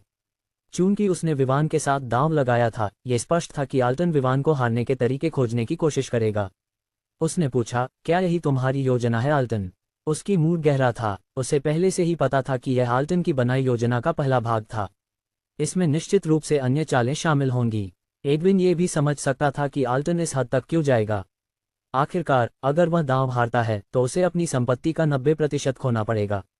ये कुछ ऐसा नहीं था जिसे कोई मेहनत से कमाई गई संपत्ति के मालिक आसानी से सहमत हो। आल्टन के चेहरे पर जो मुस्कान थी वह तुरंत ठंडी पड़ गई। उसने गहरे मन से एडविन की ओर देखा और पूछा, तुम्हारा मतलब क्या है? क्या तुम मुझे बदनाम करने की कोशिश कर रहे हो? क्या बदनामी? तुम इसे नकारने की कोशिश कर रहे हो जबकि तुम्हारे चेहरे पर एक पल पहले की मुस्कान ने सब कुछ कह दिया। एडविन ने पलटकर पूछा। वह विवान को सूचित करना चाहता था कि मैचों में एक योजना है, लेकिन वह विवान को इसके बारे में सूचित नहीं कर सकता था क्योंकि विवान पहले से ही लॉकर रूम में था और उसके पास उसे संपर्क करने का कोई तरीका नहीं था। उसने एक सांस ली और मामले को एक तरफ रखने का निर्णय लिया। साथ ही उसने बस यह उम्मीद की कि विवान मुसीबत में नहीं होगा और ये देख सकेगा कि इस मैच का अंत कैसे हुआ। हालांकि हलचल बहुत अधिक थी, मेजबान ने उन्हें शांत करने में सफल रहा। भीड़ को यह भी पता था कि जो अरेना का मालिक है वह ऐसा व्यक्ति नहीं है जिसके खिलाफ वे जा सकें। इसलिए हालांकि वे असंतुष्ट थे, वे परेशानी पैदा करने की हिम्मत नहीं कर रहे थे, लेकिन उनके दिलों में उन्होंने पहले ही शपथ ली थी कि वे निश्चित रूप से उस लड़के गिब्बी को पीटेंगे। चूंकि वह पिछले चैंपियनशिप में तीसरे स्थान पर था, अधिकांश लोगों ने उस पर दांव लगाया था। अंत में उसने हार मान ली और ये तो तब हुआ जब उसने स्कार टाइगर के साथ लड़ाई भी शुरू नहीं की थी, जिसे उसने पिछले चैंपियनशिप में हराया था। इसलिए चाहे जो भी हो, उन्होंने तय किया कि वे उसे पीटने जा रहे हैं। 3 में से अधिक लोग जिन्होंने दांव लगाया था, उन्होंने गिब्बी पर दांव लगाया था कि वह जीतने वाला है। अंत में उसने उन्हें इतनी बेवकूफ़ी से पैसे खोने पर मजबूर कर दिया। चूंकि क्वार्टर फाइनल समाप्त हो चुके हैं, चलो सेमीफाइनल के लिए ड्रॉ करते हैं। जैसे ही मेज़बान ने कहा, उसने स्क्रीन प्रोजेक्शन की ओर देखा जो पहले से ही 4 प्रतिभागियों के नाम दिखा रहा था। जब यादृच्छिक चयन पूरा हुआ तो मेज़बान ने चिल्लाया, हमारा पहला मैच मैडलान और वल्चर के बीच होगा। क्वार्टर फाइनल समाप्त हो चुके हैं, चलो सेमीफाइनल के लिए ड्रॉ करते हैं। जैसे ही मेज़बान ने कहा, उसने स्क्रीन प्रोजेक्शन की ओर देखा जो पहले से ही 4 प्रतिभागियों के नाम दिखा रहा था। जब यादृच्छिक चयन पूरा हुआ तो मेज़बान ने चिल्लाया, हमारा पहला मैच मैडलान और वल्चर के बीच होगा। इन शब्दों ने तुरंत भीड़ में और भी उत्साह भर दिया। वे इन दोनों को जानते थे क्योंकि वे पिछले 1 साल से इस अरेना में लड़ रहे थे और पहले स्थान का विजेता हमेशा इन दोनों के बीच बदलता रहता था। दोनों लॉकर रूम से एक के बाद एक बाहर आए। जैसे ही वे अरेना में पहुंचे, भीड़ की चीयरिंग पहले से भी लाउडर हो गई। अधिकांश दर्शक एक ऐसे मैच की उम्मीद कर रहे थे जो निश्चित रूप से उनकी निराशा को दूर कर देगा। अगर वही चीज़ फिर से हुई जो स्कार टाइगर और गिब्बी के बीच के मैच में हुई थी, तो निश्चित रूप से कुछ होगा। और वह कुछ निश्चित रूप से केवल चिल्लाने और शिकायत करने से अधिक होगा। विवान दूसरी ओर सोचने लगा कि क्या ये सिर्फ एक संयोग था या स्वर्ग उसे उस समय देखने के लिए उत्सुक था जब वह स्कार टाइगर को हराएगा। चूंकि मैडलान और वल्चर फाइनल में स्थान के लिए लड़ने वाले थे, ये स्वाभाविक था कि विवान का सामना स्कार टाइगर से होगा। खैर, विवान की वर्तमान ताकत के साथ उसे किसी को ये सिखाने से रोकने के लिए कुछ भी नहीं था कि हमेशा कोई न कोई उससे आगे होता है। मैच पर ध्यान केंद्रित करते हुए दांव लगाने के सत्र के समाप्त होने के बाद घंटी बजी और लड़ाई तुरंत शुरू हो गई। दोनों मैडलान और वल्चर ने हिलने डुलने के बजाय एक दूसरे को घूरना जारी रखा। वे इस तरह से 2 मिनट तक खड़े रहे जब तक कि भीड़ उनके एक दूसरे को देखने के तरीके से असंतुष्ट नहीं हो गई। क्या बकवास है? क्या तुम मुझे यह मत बताना कि इस मैच में भी कोई समस्या है? तुम दोनों वहां क्या कर रहे हो? लड़ाई शुरू करो। हमने यहाँ इस बकवास को देखने के लिए पैसे नहीं दिए, हम यहाँ लड़ाई देखने आए हैं। तुम दोनों, तुम्हारी नज़रें क्या हैं? क्या तुम लड़ने वाले हो या नहीं? मुझ पर विश्वास करो, अगर तुम इस पर लड़ना शुरू नहीं करते तो मैं वहां नीचे आकर तुम्हें मुझसे लड़ने पर मजबूर कर दूंगा। तुम क्या बकवास कर रहे हो? तुम हमेशा अपनी पत्नी द्वारा पीटे जाते हो और अब तुम यहाँ अपनी ताकत साबित करने की कोशिश कर रहे हो। तुम्हें फर्क? क्या तुम सोचते हो कि यह पहले जैसा है? आजकल मैंने अपनी पत्नी को काबू में कर लिया है। मैं घर का मालिक हूँ। घर का मालिक? तुम ये कहने की हिम्मत करते हो कि तुमने मुझे काबू में किया? देखो, जब हम घर लौटेंगे तो मैं तुम्हारे साथ कैसे निपटती हूँ। WBV, मैं माफ़ी चाहता हूँ। ठीक है, मैं बस मजाक कर रहा था। हाँ, बस मजाक कर रहा था। हा, उद्धरण चिन्ह। भीड़ लगातार बड़बड़ाती रही लेकिन उन्हें नहीं पता था कि रिंग में कुछ हो रहा था। मैडलान और वल्चर एक दूसरे को देख रहे थे और उनकी आंखों में कुछ प्रकार की प्रतिस्पर्धा थी। एक लंबे समय तक दर्शकों की भीड़ को नज़रअंदाज करने के बाद उन्होंने अंततः लड़ाई शुरू की। उनके हमले तीव्र थे, एक ही झटके में जीतने के इरादे से। लातें और भूसे बाएं और दाएं उड़ रहे थे क्योंकि दोनों लड़ाकू लगातार हिलते डुलते रहे। जैसे ही दोनों ने एक दूसरे से लड़ना शुरू किया, भीड़ ने शिकायत करना बंद कर दिया। अब वे जोर से चीयरिंग कर रहे थे कि दोनों कितनी तीव्रता से लड़ रहे थे। विवान ने लॉकर रूम में स्क्रीन के माध्यम से चल रही लड़ाई को देखते हुए अपनी आंखें संकुचित कीं। हालांकि अन्य लोग इसे स्पष्ट रूप से नहीं देख पा रहे थे, विवान इसे आसानी से देख सकता था। जब से दोनों एक दूसरे को घूर रहे थे, विवान चौकस हो गया और उनके आंदोलनों का अवलोकन करने लगा। उसने देखा कि दोनों एक दूसरे के साथ संवाद कर रहे थे। ये केवल तब हुआ जब उनमें से एक ने हार मान ली कि दोनों ने लड़ना शुरू किया। तुरंत विवान को पता चला कि ऐसा लगता है कि योजना अभी भी प्रगति पर है। इसलिए उसकी आंखें दोनों के आंदोलनों को ध्यान से देख रही थीं। फिर उसने एक और बात देखी, वह ये थी कि हालांकि दोनों तीव्रता से लड़ रहे थे, वास्तव में वे अंतिम क्षण में अपने घूंसे खींच रहे थे। इसके अलावा उसने देखा कि वे उन अवसरों को भी नज़रअंदाज कर रहे थे जो प्रतिद्वंद्वी को गंभीर नुकसान पहुंचाने के लिए उपयोग किए जा सकते थे। ये देखकर विवान ने तुरंत पुष्टि की कि योजना अभी भी प्रगति पर थी। लेकिन योजना का दूसरा भाग क्या था? विवान पहले से ही इसका अनुमान लगा सकता था। जैसे जैसे लड़ाई आगे बढ़ी, वल्चर एक असुविधा में गिर गया। फिर उसने एक गलती की और मैडलान ने मौके का फायदा उठाया और उसे छाती पर लात मारी। इसके बाद उसने तेजी से उसकी ओर बढ़ते हुए एक और घूंसा फेंका, इससे पहले कि वल्चर खुद को स्थिर कर सके। अंत में चूंकि वल्चर रिंग के किनारे के करीब था, उसे रिंग से बाहर गिरने के लिए मजबूर होना पड़ा। जैसे ही यह हुआ, अरेना में जोरदार चीयर्स गूंज उठे। भीड़ की नज़र में रिंग से बाहर फेंके जाने से हारना अपमानजनक था, लेकिन अगर आपने अच्छी लड़ाई दी है तो उसे बुलाया जा सकता है। वे बस कहेंगे कि आप भाग्यशाली नहीं थे, बस इतना ही। लेकिन विवान की नज़र में सब कुछ स्पष्ट था। एक पेशेवर लड़ाकू के रूप में वह पहले से ही देख सकता था कि क्या हो रहा था। दोनों के आंदोलनों से विवान बता सकता था कि यह पहली बार नहीं था जब वे लड़ाई के बजाय प्रदर्शन कर रहे थे। इस लड़ाई का अंत बिना किसी गंभीर चोट के आया। वल्चर को रिंग से बाहर फेंकने के मामले में वह देख सकता था कि दोनों जानबूझकर रिंग के किनारे की ओर बढ़ रहे थे। उनकी लड़ाई के अनुभव के साथ कुछ चीजें थीं जिन्हें वे निश्चित रूप से नज़रअंदाज नहीं कर सकते थे। वे इस तथ्य को कैसे नज़रअंदाज कर सकते थे कि अगर वे रिंग से बाहर गिर गए तो मैच समाप्त हो जाएगा। इसलिए हर एक लड़ाकू हमेशा सुनिश्चित करता था कि वह रिंग के किनारे से दूर रहे, भले ही उन्हें एक हमले का सामना करना पड़े। कम से कम उस चोट के साथ उनके पास मैच जीतने का एक मौका था। दूसरी ओर जब तक वे रिंग से बाहर फेंके जाते, मैच समाप्त हो जाता। जितना वे रिंग के किनारे के करीब होते, उतना ही उनके हारने की संभावनाएं बढ़ जाती थीं। विवान ने इस बारे में सोचते हुए सिर हिलाया। हालांकि दोनों का स्तर ऊंचा था, उनके सामने वे नौसिखियों के समान थे। इसके अलावा ऐसा लग रहा था कि उसने मैडलान से बहुत उम्मीद की थी। हालांकि उनके घूंसे अंतिम क्षण में खींचे गए थे, विवान देख सकता था कि वे पूरी ताकत से शुरू कर रहे थे। दूसरे शब्दों में, उन्होंने पूरी ताकत से हमला किया, लेकिन एक गलती की जिससे वल्चर को बचने का मौका मिला। बस ऐसे ही, हालांकि दोनों ने इस मैच में धोखा दिया, उनकी प्रतिष्ठा को नुकसान पहुंचाने के बजाय उनकी प्रतिष्ठा आसमान छू गई, क्योंकि नए प्रशंसक जो उन्हें पहली बार देख रहे थे तुरंत उनके फैन क्लब में शामिल हो गए। मैच के बाद 30 मिनट का इंतजार था और विवान देख सकता था कि यह योजना का एक और भाग था। ये स्कार टाइगर को ठीक होने और लड़ाई से पहले अपनी चरम स्थिति में पहुंचने के लिए पर्याप्त समय देने वाला था। क्वार्टर फाइनल में स्कार टाइगर ने केवल 3 अन्य के साथ निपटने में अपनी ऊर्जा खर्च की थी। अंत में उसे ज्यादा चोटें नहीं आई थीं और मैडलान और वल्चर के बीच की लड़ाई के दौरान, हालांकि उन्होंने पहले ही तय कर लिया था कि कौन जीतने वाला है, उन्होंने फिर भी 20 मिनट से अधिक समय तक लड़ाई की। इस सब समय के साथ साथ अतिरिक्त 30 मिनट, स्कार टाइगर जो केवल थोड़ी थकान से पीड़ित था, पूरी तरह से ठीक हो जाएगा। ये योजनाबद्ध लोग वास्तव में अपनी योजनाओं में गहन थे। बस इतना था कि सभी योजनाएं पूर्ण शक्ति के सामने कुछ भी नहीं थीं। और विवान के पास इन तीनों और उनके मास्टरमाइंड के मुकाबले पूर्ण शक्ति थी। 30 मिनट के बाद विवान और स्कार टाइगर रिंग में आए और जैसे ही उन्होंने विवान को देखा, जो सफ़ेद ट्रैकसूट और चेहरे पर चांदी का मास्क पहने हुए था, भीड़ में जोरदार चीयर्स गूंज उठे। वे विवान को पहचानने में कैसे असफल हो सकते थे जब उसने तुरंत अपने पिछले प्रतिद्वंद्वियों को हराया था। अब उन्होंने पहले ही उसके लिए एक फैन क्लब बना लिया था।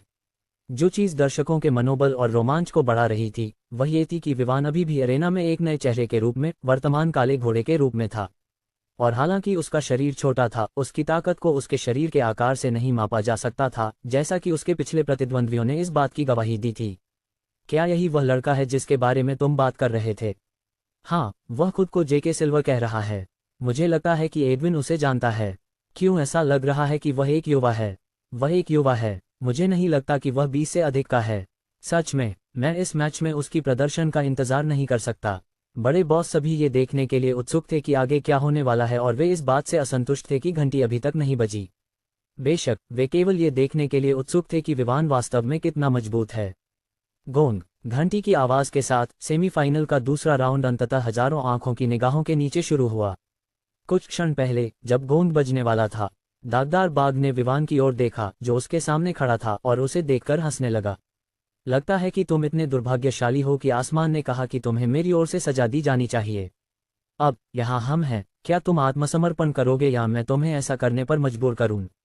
दागदार बाघ ने विवान को देखते हुए आगे कहा, लेकिन मुझे तुम्हें चेतावनी देनी होगी, मैं दूसरों को आत्मसमर्पण कराने में इतना अच्छा नहीं हूं, क्योंकि मैं तुम्हें कुछ टूटी हड्डियों के साथ या एक शव के रूप में रिंग से बाहर भेज सकता हूं। विवान नहीं जानता था कि उसे इस आदमी पर हंसना चाहिए या नहीं, लेकिन वह कम से कम ये समझ गया था कि यहाँ क्या हो रहा था।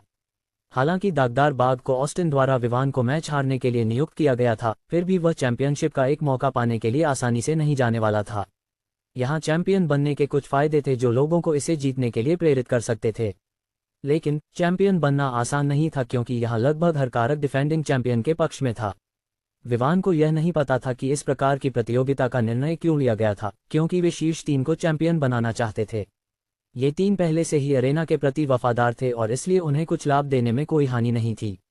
यहाँ लाभ इतने बड़े थे कि जब तक इन चैंपियनों को इसका अनुभव होता, वे निश्चित रूप से इसे बनाए रखने के लिए हर संभव प्रयास करते। दूसरी ओर ऐसे हालात थे जैसे मदलान और गिद के। उनका हाल ये था कि वे एक ही गैंग में थे और वर्षों से एक साथ लड़ रहे थे। उन्होंने एक दूसरे के साथ स्पारिंग भी की थी और नतीजतन वे एक दूसरे के साथ परिचित थे। चैंपियनशिप के लिए वे हमेशा सुनिश्चित करते थे कि वे इसे एक दूसरे के बीच बदलते रहें ताकि प्रत्येक को एक हिस्सा मिल सके। आज का दिन अपवाद था। अपवाद का कारण ये था कि वे विवान का सामना कर रहे थे और वह एक कठिन प्रतिद्वंद्वी लग रहा था। दोनों में से मदलान सबसे मजबूत था और जीतने की सबसे अधिक संभावना थी। इसलिए जब ऑस्टिन ने उनसे संपर्क किया तो उन्होंने सहमति दी, क्योंकि यह अभी भी वही था जो वे वैसे भी करने जा रहे थे। विवान ने देखा कि यह आदमी बहुत अधिक बकवास कर रहा है और उसने तय किया कि वह इस मैच को जितना जल्दी हो सके समाप्त कर देगा। उसके लिए इतना बोलने की कोई आवश्यकता नहीं थी। वह अपने पुरस्कार प्राप्त करना चाहता था और इस जगह से बाहर निकलकर अन्य चीजों से निपटना चाहता था। अगर उसे और अधिक नकद मिलती तो वह निश्चित रूप से सुनिश्चित करेगा कि सुरक्षा बल तेजी से बढ़े, भले ही उसे अन्य सुरक्षा कंपनियों को खरीदना पड़े। दूसरी ओर किराने के विभाग को केवल आपूर्ति और स्टोर की आवश्यकता थी। जब वह इस सोच के बिंदु पर फिर से पहुंचा तो उसे याद आया कि कोई व्यक्ति सेलिन को कुछ समस्याएं पैदा करने की कोशिश कर रहा था। इसलिए अगर वह जल्दी वापस आ सका तो ये भी बुरा नहीं होगा। विवान इन विचारों में डूबा हुआ था कि एक पल के लिए उसने भूल गया कि वह एक लड़ाई में है। और जब दागदार बाघ ने देखा कि विवान उसकी उपस्थिति की परवाह नहीं कर रहा है तो उसने तुरंत तय किया कि वह विवान को मार डालेगा। सबसे बुरा, वह सुनिश्चित करेगा कि वह उसे लंगड़ा कर दे। हालांकि विवान की ताकत ने प्रीलिमिनरी में उसे दिखाया था कि विवान मजबूत है, फिर भी उसने सोचा कि वह उससे मजबूत है। इसलिए उसने पहले से ही यह कल्पना करना शुरू कर दिया था कि वह मैच जीतने के बाद उसे क्या पुरस्कार मिलेगा। गोंग। जैसे ही गोंग बजा, दागदार बाघ ने परवाह नहीं की कि विवान ध्यान दे रहा है या नहीं और खुद को आगे बढ़ाया, हमला करने के लिए तैयार। उसका हाथ बहुत शक्ति के साथ आया, क्योंकि इस समय दागदार बाघ ने कुछ भी रोकने की हिम्मत नहीं की। अगर वह इसे बिना किसी चोट के समाप्त कर सकता तो उसे चैंपियनशिप जीतने का एक मौका मिलता, क्योंकि उसे केवल मदलान से निपटना होता। अंत में वह न केवल चैंपियनशिप जीतता बल्कि ऑस्टिन द्वारा उसे वादा किए गए पुरस्कार भी उसके लिए एक क्रीम की तरह होते। हालांकि विवान एक पल के लिए ध्यान भटक गया था। उसकी वर्तमान स्तर के साथ यह असंभव था कि वह आने वाले हमले को महसूस न करे। उसकी अनफोकस्ड आंखें तुरंत तेज हो गईं जब उसने आने वाले हाथ को देखा। कोई भी बचने का इरादा न रखते हुए विवान का दाहिना हाथ मुट्ठी में बदल गया। फिर जैसे ही दागदार बाघ का हाथ उसके चेहरे के सामने आया, विवान ने अपने बाएं हाथ का उपयोग करके उसे एक तरफ धकेल दिया और दाहिने हाथ से दागदार बाघ के चेहरे की ओर एक पंच फेंका। चूंकि उसने अपने चेहरे पर हमला करने की योजना बनाई थी, विवान ने प्रतिशोध करने का निर्णय लिया। दूसरी ओर वह इस आदमी को धीरे धीरे पीटने का बहुत इच्छुक था, लेकिन जब उसने सेलिन के बारे में सोचा तो उसने अचानक अपना मन बदल लिया। जब दागदार बाघ ने देखा कि उसका हमला आसानी से परे कर दिया गया है तो वह हैरान रह गया। फिर उसने जल्दी से अपने हाथ को वापस खींचने की कोशिश की, लेकिन जिस गति और बल के साथ उसने खुद को विवान की ओर फेंका था, उसने उसे तुरंत रोकने की अनुमति नहीं दी। इसलिए वह केवल विवान के दूसरे पंच को रोकने के लिए अपने दूसरे हाथ को उठाने के लिए मजबूर हो गया। लेकिन उसकी प्रतिक्रिया गति विवान की गति से कहीं अधिक धीमी थी। नतीजतन विवान का हाथ उसके चेहरे के बाएं हिस्से से टकरा गया। इस क्षण में दागदार बाघ को ऐसा लगा जैसे उसे एक ट्रक ने टक्कर मारी हो। हालांकि वह हमेशा दूसरों को मारने की अनुमति देता था ताकि वह बदला ले सके, इस बार उसे प्रतिशोध करने का कोई मौका नहीं मिला, क्योंकि उसके जबड़े के डिस्लोकेट होने और कुछ दांतों के गिरने का दर्द इतना भयानक था कि उसने उसे बेहोश कर दिया। बेहोश दागदार बाघ ने एक उल्टी कर दी और रिंग में चेहरे के बल गिर गया। ये ज्यादा नहीं था जिस गति से वह विवान की ओर बढ़ा था, और उसके शरीर का थोड़ा ऊंचा होना, विवान के पंच की ताकत ने उसे 270 डिग्री फ्लिप करने में कोई कठिनाई नहीं दी। जो उत्साह पहले एक अच्छे मुकाबले की उम्मीद में फूट पड़ा था, वह तुरंत खत्म हो गया। कोई शब्द नहीं बोला जा सका, क्योंकि वे विवान और दागदार बाघ को रिंग में देखते रहे, यह नहीं जानते कि कैसे प्रतिक्रिया दें। उनमें से किसी ने भी यह नहीं देखा था कि दागदार बाघ एक अच्छा फाइटर था, और हालांकि विवान ने पिछले दिन अच्छी लड़ाई की क्षमता दिखाई थी, उन्होंने उम्मीद की थी कि लड़ाई निश्चित रूप से कुछ मिनटों तक चलेगी, इससे पहले कि विजेता का निर्णय हो। अब उन्होंने देखा कि उनकी उम्मीदें पलट गई थीं। 1 मिनट तो छोड़िए, लड़ाई केवल 5 सेकंड में समाप्त हो गई थी। और ये 5 सेकंड वे थे जो दागदार बाघ ने विवान की ओर दौड़ने में बिताए, और उस समय जब उसे पंच मारा गया। विवान ने इस तरह की स्थिति की उम्मीद की थी, क्योंकि यह पहले कुछ बार हो चुका था। उसकी वर्तमान ताकत, जो एक वयस्क पुरुष की 4 गुना बढ़ गई थी, के साथ इसमें कोई संदेह नहीं था कि वह आसानी से दागदार बाघ जैसे किसी के साथ निपट सकता था। उसने होस्ट की ओर देखा, जो अपनी मुंह खोले हुए था, और कहा, क्या फाइनल अब शुरू हो सकता है? मैं थोड़ा अधीर हो रहा हूं। अपनी दुविधा से बाहर आते हुए होस्ट थोड़ा असंगत था, फिर उसने विवान के इशारे को समझा। उसने पहले परिणाम चिल्लाया, दागदार बाघ को बेहोश कर दिया गया है, इसलिए 10 तक गिनने की कोई आवश्यकता नहीं है। बाम, थर्ड। उसने खत्म होने से पहले ही कुछ गिरने की आवाज सुनी, फिर वह एक बोरी की तरह जमीन पर गिर गया। आवाज के स्रोत को देखकर उसने पाया कि दागदार बाघ को रिंग से बाहर लात मारी गई थी। उसने कठिनाई से निगलते हुए कहा, और इस राउंड का विजेता है जेके सिल्वर। फाइनल के लिए अगर ये तुरंत जारी रह सकता है या हमें 30 मिनट इंतजार करना होगा, यह आपके प्रतिद्वंद्वी पर निर्भर करेगा। जैसे ही होस्ट ने अपनी बात खत्म की, भीड़ तुरंत उत्साह से चिल्लाने लगी। बेशक ये केवल उन लोगों के लिए लागू हुआ जिन्होंने विवान पर दांव लगाया था या जिन्होंने बिल्कुल भी दांव नहीं लगाया था। फिर भी भीड़ ने तुरंत लड़ाई जारी रखने के लिए चिल्लाना शुरू कर दिया। वे देखना चाहते थे कि जब विवान मदलान का सामना करेगा तो क्या होगा, और पूरी तरह से भूल गए कि मदलान को आराम करने की आवश्यकता थी। लड़ाई, लड़ाई, लड़ाई, लड़ाई, लड़ाई, लड़ाई, लड़ाई, लड़ाई। जैसे ही उन्होंने शुरू किया, पूरा अरेना दर्शकों के लिए तुरंत लड़ाई को तुरंत जारी रखने की मांग करने लगा। इसलिए भले ही मदलान एक पल लेना चाहता था और विवान की ताकत का विश्लेषण करना चाहता था, डिफेंडिंग चैंपियन के रूप में उसकी प्रतिष्ठा के लिए वह किसी भी कमजोरी को दिखाने का कोई तरीका नहीं था। इसलिए वह अपने पैरों पर खड़ा हुआ और रिंग की ओर बढ़ा। जैसे ही वह आगे बढ़ा, उत्साह और भी बढ़ गया। मदलान की उपस्थिति उसी तरह थी जैसे उसने लड़ाई को तुरंत जारी रखने के लिए सहमति दी थी। जब वह रिंग में पहुंचा, विवान ने एक शब्द नहीं कहा और दांव लगाने के लिए 5 मिनट का इंतजार किया। मदलान ने भी कोई शब्द नहीं कहा, क्योंकि वह केवल विवान पर ध्यान केंद्रित कर रहा था, जैसे वह विवान के शरीर में छिपे रहस्यों को खोजने की कोशिश कर रहा हो। दुर्भाग्य से वह कुछ भी नहीं खोज सका। जैसे ही गोंद बजा, मदलान ने पहला कदम उठाया। चूंकि उसका शरीर भारी नहीं था, उसकी गति तेज थी। लेकिन इस बार विवान ने देखा कि उसकी गति स्पष्ट रूप से गिद्ध के खिलाफ लड़ाई के समय से तेज थी। ये स्पष्ट था कि वह शुरुआत से ही पूरी ताकत से जा रहा था। विवान को इसकी ज्यादा परवाह नहीं थी, क्योंकि वह भी हमले के लिए आगे बढ़ा। उसकी गति मदलान की तुलना में कहीं अधिक तेज थी। मदलान, जो पागलपन से आगे बढ़ रहा था, ने इस क्षण में महसूस किया कि कुछ गलत था। लेकिन प्रतिक्रिया करने के लिए बहुत देर हो चुकी थी। जब दोनों विपरीत दिशाओं से एक दूसरे की ओर बढ़ रहे थे, वे तेजी से एक दूसरे के करीब आए। विवान ने एक पंच फेंका, और चूंकि उसकी गति अप्रत्याशित थी और उसने अपनी पूरी गति का 50% से अधिक उपयोग किया था, मदलान को प्रतिरोध करने का कोई मौका नहीं मिला। बंग, विवान के मुट्ठी के बल से मदलान पीछे की ओर फेंका गया। जैसे ही वह जमीन पर गिरा, वह पहले से ही बेहोश हो चुका था। एक बार फिर पूरे अरेना में चुप्पी छा गई। आज के मैच इनमें से कोई भी उम्मीद के अनुसार नहीं गया। वीआईपी कमरे में एक पल के लिए चुप्पी छा गई, फिर एक जोरदार हंसी गूंज उठी और पूरे कमरे में फैल गई। एडविन ने अपनी पेट पकड़कर हंसते हुए ऑस्टिन को देखा, जो उसके सामने पीला चेहरा के साथ बैठा था। फिर एक पल बाद उसने ऑस्टिन पर तंज करते हुए कहा, तुमने इतनी सारी व्यवस्थाएं और योजनाएं बनाई, अंत में तुम हार गए। तुम सभी योजनाओं के बाद भी हार गए। हे, यह एक ऐसे व्यक्ति से अपेक्षित है जो अपनी सीमाओं को नहीं जानता। एडविन ने अपने पेट को पकड़ा जब उसने देखा कि ऑस्टिन उसके पास ही पेल फेस बैठा है। फिर एक पल बाद उसने ऑस्टिन पर हंसते हुए कहा, तुमने कितनी योजनाएं और साजिशें की, अंत में तुम हार गए। तुम फिर भी हार गए सभी योजनाओं के बाद। हे, ये तो एक ऐसे व्यक्ति से अपेक्षित है जो अपनी सीमाओं को नहीं जानता। ऑस्टिन इस समय पेल था और नहीं जानता था कि इस पल में क्या करना है। एक तथ्य था कि उसकी सारी संपत्ति इस समय छीन ली जाने वाली थी। हालांकि यह केवल उसकी संपत्ति का 90% था। अगर उसे केवल अपनी वर्तमान संपत्ति का 10% ही मिलता, तो न केवल उसकी स्थिति गिर जाती, वास्तव में उसके दुश्मन जो हमेशा उसकी संपत्ति पर नजर रखते थे, निश्चित रूप से उस पर हमला करते। और ये भी कि चूंकि वह पहले जैसा अमीर नहीं रहेगा, उसके द्वारा बनाई गई कई रिश्ते टूट जाएंगी। वे रिश्ते जो लाभ के आधार पर बने थे, जब लाभ समाप्त हो जाएगा तो वे जीवित नहीं रहेंगे। उसने स्थिति से बाहर निकलने का रास्ता सोचने की कोशिश की, लेकिन उसे पता चला कि वास्तव में कुछ भी नहीं किया जा सकता। अगर यह केवल उनके बीच एक साधारण दांव होता, तो वह बेझिझक अपने हिस्से को पूरा करने से इनकार कर सकता था। लेकिन इस समय वह वास्तव में समय में वापस जाना चाहता था और उस बेवकूफ को थप्पड़ मारना चाहता था जो उसने पहले किया था। न कि वह जिसने सुझाव दिया था कि उन्हें अपने दांव को पंजीकृत करना चाहिए और इसे आधिकारिक बनाना चाहिए, बल्कि वह जिसने दांव को स्वीकार किया था। विवान ने आगे बढ़कर दांव का प्रस्ताव रखा था।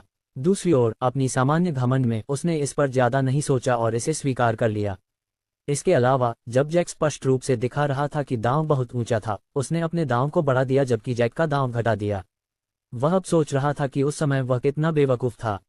उसने स्पष्ट रूप से देखा था कि एडविन जैक के प्रति कितना सम्मान दिखा रहा था और उसे एक समकक्ष और शायद किसी उच्च स्तर के व्यक्ति के रूप में मानता था।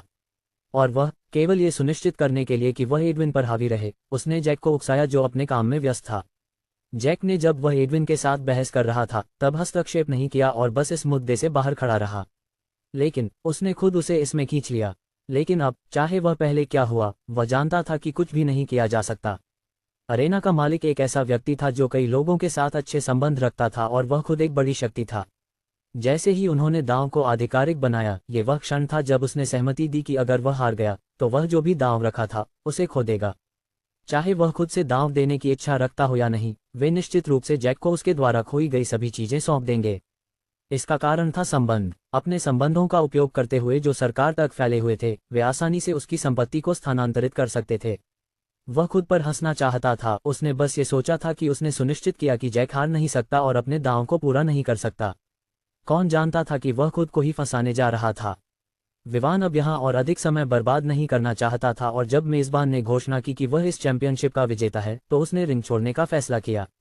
यहाँ कोई बेल्ट या कुछ और नहीं था, दर्शक भी इस बात के गवाह थे कि वह इस चैंपियनशिप का विजेता था। जैसे ही उसने अपने कपड़े बदले, उसने एडविन से मिला जो उसके लॉकर रूम के प्रवेश द्वार पर उसका इंतजार कर रहा था। हा मिस्टर विवान, आप निश्चित रूप से मेरी अपेक्षाओं पर खरे उतरे, लेकिन मुझे कहना चाहिए कि आप उससे अधिक हैं जितना मैंने सोचा था। दूसरे शब्दों में, मैंने आपको बहुत अधिक कम आंका। एडविन ने हंसते हुए जैक को देखा। हालांकि वह खुद एक अमीर व्यक्ति था, लेकिन उसके पास ऑस्टिन को पूरी तरह से गरीब बनाने की शक्ति नहीं थी। नहीं, ये कहना चाहिए कि हालांकि उसके पास ऐसा करने की शक्ति थी, वह निश्चित रूप से ऑस्टिन को खत्म करने की कोशिश करने पर एक बड़ा नुकसान उठाएगा। और वह ऐसा जोखिम उठाने के लिए तैयार नहीं था। और यही कारण था कि उसने जैसे ही उसे मौका मिला, एक और उद्योग में स्थानांतरित होने का निर्णय लिया। यह नहीं था कि वह कायर था, वह बस पीछे हट रहा था और जब वह सफल हो जाएगा तो ऑस्टिन से निपटने में देर नहीं होगी। अब उसे कोई उंगली उठाने की जरूरत नहीं थी और ऑस्टिन का काम हो गया था। इसके अलावा ये वह जाल था जो उसने खुद खोदा था, यह अब उसे समाप्त करने के इरादे से फंसा दिया था। वह बस एक तरफ बैठकर उसकी विफलता पर हंसता रहेगा। जिस तरह से ऑस्टिन ने काम किया, ये स्पष्ट था कि उसके पास एक बड़ा दुश्मन समूह था जो उसे नीचे गिरते हुए देखना चाहता था। केवल उसकी संपत्ति का 10% बचे रहने के साथ साथ टूटने वाले रिश्तों के साथ ऑस्टिन 1 महीने के भीतर एक भिखारी से कम नहीं होगा। यह नहीं था कि उसके ऊपर कर्ज नहीं था, और जो 10% उसके पास बचा था वह निश्चित रूप से कर्ज चुकाने के लिए पर्याप्त नहीं होगा। परिणाम निश्चित रूप से दिवालिया होना था। हे, आप मुझे खुश कर रहे हैं श्री एडविन, जैक ने मुस्कुराते हुए कहा। इस बार यह उसकी सामान्य सती मुस्कान नहीं थी, बल्कि एक वास्तविक मुस्कान थी। वह इस पल में अच्छे मूड में था क्योंकि चैंपियनशिप जीतने के पुरस्कार पहले से ही आना शुरू हो गए थे। सिस्टम कार्य पूरा हुआ। प्रोफेशनल कॉम्बेटेंट एबिलिटी अब स्थायी रूप से मेजबान की है। सही है, उसने पहले ही कार्य पूरा कर लिया था। उसे 7 दिन दिए गए थे, लेकिन उसने इसे 3 दिन के भीतर पूरा कर लिया। अब उसे इस बात की चिंता नहीं थी कि वह कार्य पूरा नहीं कर पाएगा और सिस्टम की सजा का सामना करना पड़ेगा। विवान की वास्तविक मुस्कान देखकर एडविन और भी अधिक उत्साहित हो गया और उसका अच्छा मूड आसमान छू गया।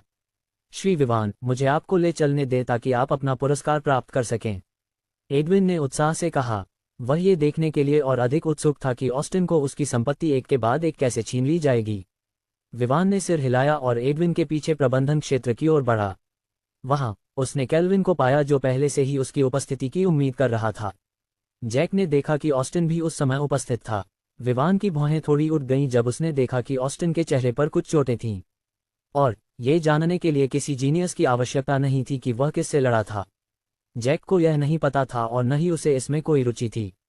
बैठने के बाद केल्विन ने शुरू किया। मिस्टर विवान, इस चैंपियनशिप के विजेता बनने के लिए बधाई। पुरस्कार के रूप में आपको 500 करोड़ रुपये मिलेंगे। ये सुनकर विवान को आश्चर्य हुआ। ऐसा लग रहा था कि यहाँ के पुरस्कार कार रेसिंग की तुलना में अधिक उदार थे। बस इतना था कि रेसिंग में जब तक कोई सावधान रहता तब तक किसी भी तरह के घातक दुर्घटना में फंसने का कोई जोखिम नहीं होता। दूसरी ओर रिंग में अगर आपके पास कौशल और ताकत नहीं थी तो आप निश्चित रूप से पीटे जाने वाले थे। बस उसका फोन वाइब्रेट हुआ। और उसी समय केल्विन ने जारी रखा, हमने अभी आपके खाते में 500 करोड़ रुपए स्थानांतरित कर दिए हैं, मुझे विश्वास है कि यह अब तक पहुंच गया होगा। विवान ने उत्तर में सिर हिलाया। उसे अपने फोन को निकालने की कोई आवश्यकता नहीं थी क्योंकि वह पहले से ही सिस्टम के संकेत को देख सकता था जो उसे बता रहा था कि उसने वास्तव में जो कुछ भी प्राप्त किया है वह सच है। आपने 500 करोड़ रुपए कमाए। मल्टीप्लायर लागू हुआ। आपने 5,000 करोड़ रुपए प्राप्त किए। पहला आय पुरस्कार के रूप में आपको एक शरीर मजबूत करने वाली गोली का नुस्खा मिला है। शरीर मजबूत करने वाली गोली, एक गोली जो किसी व्यक्ति की शारीरिक ताकत के विकास में मदद करती है। अधिकतम एक व्यक्ति 2 गोलियां ले सकता है। प्रभाव ये होगा कि 1 सप्ताह के भीतर प्रशिक्षण के बाद एक व्यक्ति की ताकत एक वयस्क पुरुष की तुलना में 2 गुना बढ़ जाएगी। जैक को आश्चर्य हुआ कि उसे गोली का नुस्खा दिया गया था, न कि खुद गोली। लेकिन वह खुश था क्योंकि वह कुछ और गोलियां बना सकता था जो उन लोगों की ताकत बढ़ाने में मदद कर सकती थी जिन्हें वह योग्य मानता था। वह सिस्टम के बारे में, पुरस्कार के बारे में पूछना चाहता था, लेकिन इस समय केल्विन ने बात करना जारी रखा। और यह स्थानांतरण समझौता है। जब आप इस अनुबंध पर हस्ताक्षर करेंगे तो आप ऑस्टिन की संपत्ति का 88% प्राप्त करने के लिए सहमत होंगे। ये वह दांव है जो आप दोनों ने लगाया था। 2% वह शुल्क है जो हमें ये सुनिश्चित करने के लिए लिया गया है कि दांव पूरा हो। केल्विन ने जैक को एक फॉर्म देते हुए कहा। जैक ने इसे लिया और ध्यान से पढ़ा। उसने पाया कि वहां एक सरकारी अधिकारी के हस्ताक्षर और मुहर थी जो ये साबित करती थी कि दस्तावेज कानूनी था। वह ये देखकर आश्चर्यचकित हुआ कि अरेना इस तरह की चीजें प्राप्त करने में कितनी तेज थी। किसी भी मामले में जैक को परवाह नहीं थी और उसने तुरंत अनुबंध पर हस्ताक्षर कर दिए जब उसने देखा कि वहां कोई समस्या नहीं है। जैसे ही उसने अपना हस्ताक्षर पूरा किया, उसके दृष्टि में एक बौछार प्रणाली के संकेत दिखाई दिए। आपने 700 करोड़ रुपए कमाए। मल्टीप्लायर लागू हुआ। आपने 7,000 करोड़ रुपए प्राप्त किए। आपको 2 स्पोर्ट्स कारें, एक एसयूवी और एक लिमोजीन मिली। गुणक लागू हुआ। विलय लागू हुआ। आपने एक बोइंग 7878 बीबीजे प्राप्त किया। आपको एम्बर सिक्योरिटीज मिली। गुणक लागू हुआ। आपने गुड विजन सिक्योरिटी लिमिटेड प्राप्त किया। आपको 3 हवेलियां और एक विला मिला। गुणक लागू हुआ। आपने सेरेनिटी रेसिडेंशियल एरिया प्राप्त किया। आपको एम्बिशन रिसर्च इंस्टीट्यूट के 7% शेयर मिले। गुणक लागू हुआ। आपने ब्राइटवे मेडिकल रिसर्च सेंटर के 51% शेयर प्राप्त किए। आपको एक लैपटॉप, एक पेन, 30 पुरुष अंडरवियर के टुकड़े, 3 बॉक्स टिश्यू पेपर, 20 सूट के जोड़े मिले। ये पता चला कि वे मेजबान की पसंद को पूरा नहीं करते। नकद में बदल दिया गया। आपने 321,548,000 रुपये प्राप्त किए। गुणक लागू हुआ। आपने 32,154,800,000 रुपये प्राप्त किए। आपको एक दास मिला, आयुष। गुणक लागू हुआ। आपने एक नौकर प्राप्त किया, नामहीन। आप नाम निर्धारित कर सकते हैं। दांव से अर्जित धन पर गुणक की सीमा पहुंच गई है। भविष्य में दांव से अर्जित आय पर गुणक लागू करने के लिए मेजबान को सिस्टम को स्तर 2 में अपग्रेड करने की आवश्यकता है। अंतिम संकेत के साथ जैक का फोन जो उसकी जेब में था लगातार वाइब्रेट हुआ। अब जैक को अंततः सिस्टम की शक्ति का एहसास हुआ। विवान को विश्वास नहीं हो रहा था कि उसने इस पल में सभी पुरस्कार प्राप्त कर लिए हैं। क्या वह अब अमीर नहीं हो गया? क्या वह रॉय परिवार से भी अधिक अमीर नहीं था? उसके सामने जो संकेत दिखाई दे रहे थे उन्हें देखकर विवान लगभग खुशी में जोर से हंस पड़ा, जब अचानक केल्विन की आवाज ने उसे वास्तविकता में वापस ला दिया। मिस्टर विवान, क्या समझौते में कोई समस्या है? केल्विन ने पूछा। वह विवान के प्रति जिस तरह से व्यवहार कर रहा था वह स्पष्ट रूप से दूसरों की तुलना में बेहतर था। न केवल विवान की लड़ाई में क्षमता उच्च थी, बल्कि उसका बैकग्राउंड भी ऐसा था जिसे वे समझ नहीं पाए थे। वे वही करने की योजना बना रहे थे जो उन्होंने ऑस्टिन के साथ किया था, उसकी संपत्ति का वह हिस्सा प्राप्त करना जो ऑस्टिन के 90% का 45% के बराबर हो। अंत में विवान के द्वारा सुरक्षा प्रवर्तन सुरक्षा कंपनी खरीदने की जानकारी के अलावा उन्हें केवल ये पता चला कि वह क्रिस्टल शहर के रॉय परिवार का सदस्य है। लेकिन जो जानकारी उन्हें मिली थी उसके अनुसार विवान परिवार में पसंदीदा नहीं था और वास्तव में उसे परिवार से निकाल दिया गया था और हाल ही में उसे परिवार में वापस लाने की कोशिश की जा रही थी। अगर यही विवान की बैकग्राउंड के बारे में सारी जानकारी थी तो केल्विन कह सकता था कि यह कुछ नहीं है। लेकिन तथ्य यह था कि विवान ने अपनी पैसे का उपयोग करके कंपनी खरीदी थी और पहले ही इंचोएट शहर में ग्रोसरी चेन स्टोर्स शुरू कर दिए थे। ये साबित करता था कि उसके पास पैसे थे और अब तक उसने जो भी पैसे खर्च किए थे वह निश्चित रूप से 5 अरब से अधिक थे, जो कि वह जानता था कि रॉय परिवार इतनी जल्दी विवान को नहीं दे सकता, जो कि परिवार में पसंदीदा नहीं था। उन्होंने जो निष्कर्ष निकाला था वह ये था कि विवान का एक और गुप्त बैकग्राउंड था जिसे वे भी नहीं जान पाए। उन्होंने उसके खातों की जांच करने की कोशिश की, लेकिन किसी कारणवश वे उसके खाता विवरण की जानकारी तक पहुंच नहीं सके। बिल्कुल नहीं, मिस्टर केल्विन। विवान ने सिर हिलाया। वह उसे यह नहीं बताने वाला था कि वह अचानक अमीर हो गया है ना। हालांकि कुछ चीजें थीं जिन्हें उसे प्राप्त करने के लिए अन्य प्रक्रियाएं पूरी करनी थीं। विवान के पास पहले से ही ऑस्टिन की संपत्ति का 88% था। हालांकि उसके पास उन पर पूर्ण नियंत्रण नहीं था, फिर भी सिस्टम के अनुसार वे उसकी संपत्ति मानी जाती थीं। इसका मतलब था कि अगर वह बेन के साथ शेयर ट्रांसफर समझौते पर हस्ताक्षर करता तो निश्चित रूप से उसे पुरस्कार मिलेंगे। इस समय उसके पास ऐसा कुछ भी नहीं था जो ये साबित करता हो कि वह बेन के हाथ में शेयरों का मालिक है, और यही कारण था कि उन्हें अभी तक गुणित नहीं किया गया था। मिस्टर केल्विन, मेरे पास एक अनुरोध है, मुझे नहीं पता कि क्या आप मेरी मदद कर सकते हैं। विवान ने कुछ सोचकर पूछा। यह इस पर निर्भर करता है कि क्या मैं आपकी मदद करने की क्षमता रखता हूं या नहीं। केल्विन ने मुस्कुराते हुए उत्तर दिया।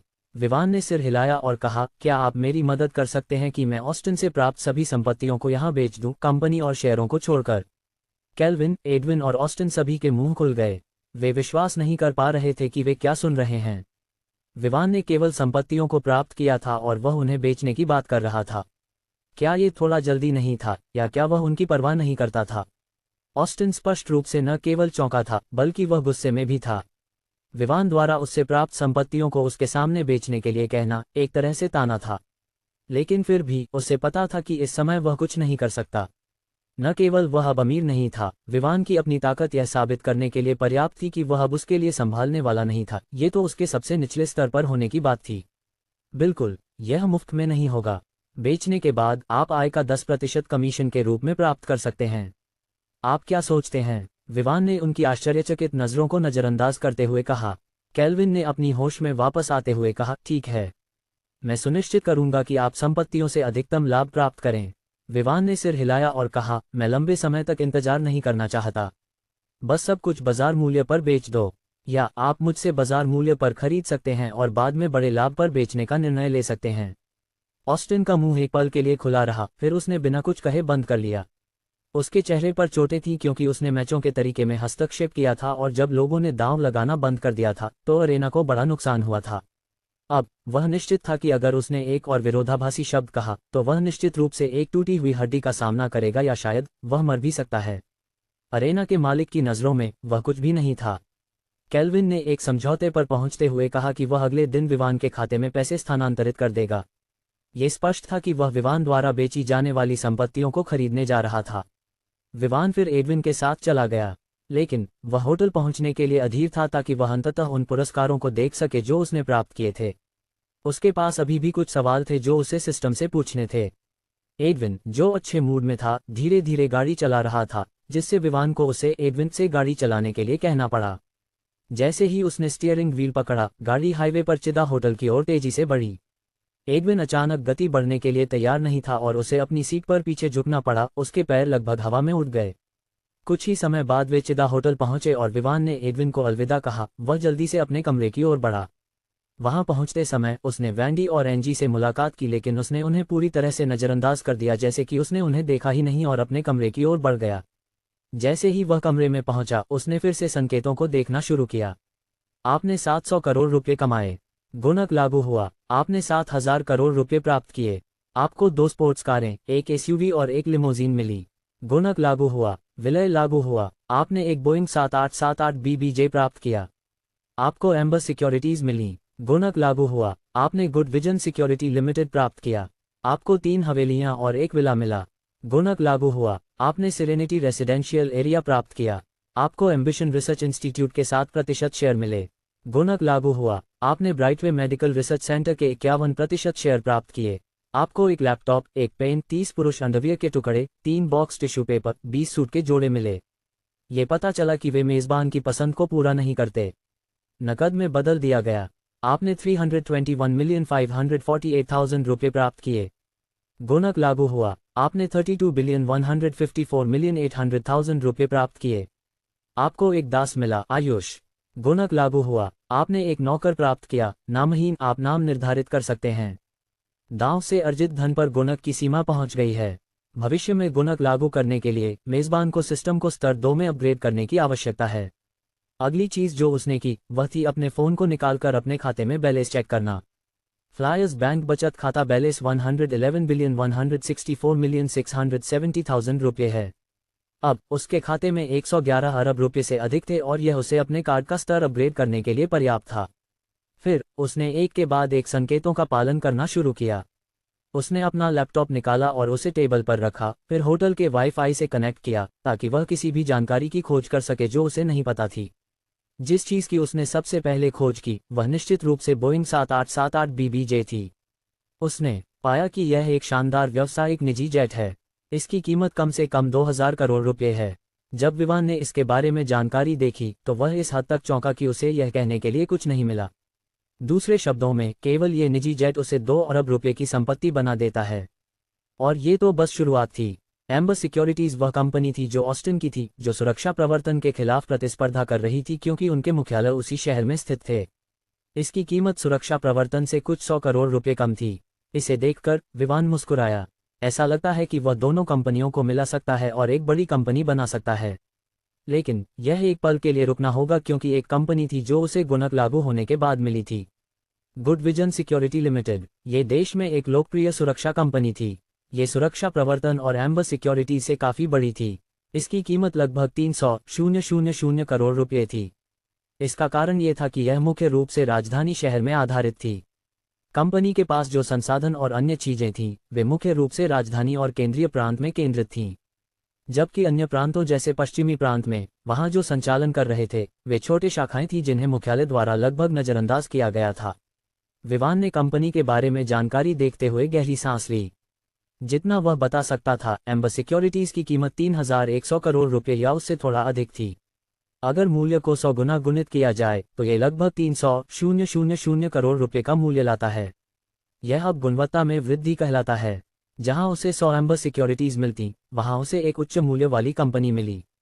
सेरेनिटी रेसिडेंशियल एरिया एक आवासीय क्षेत्र था जिसमें कई शानदार विला थे।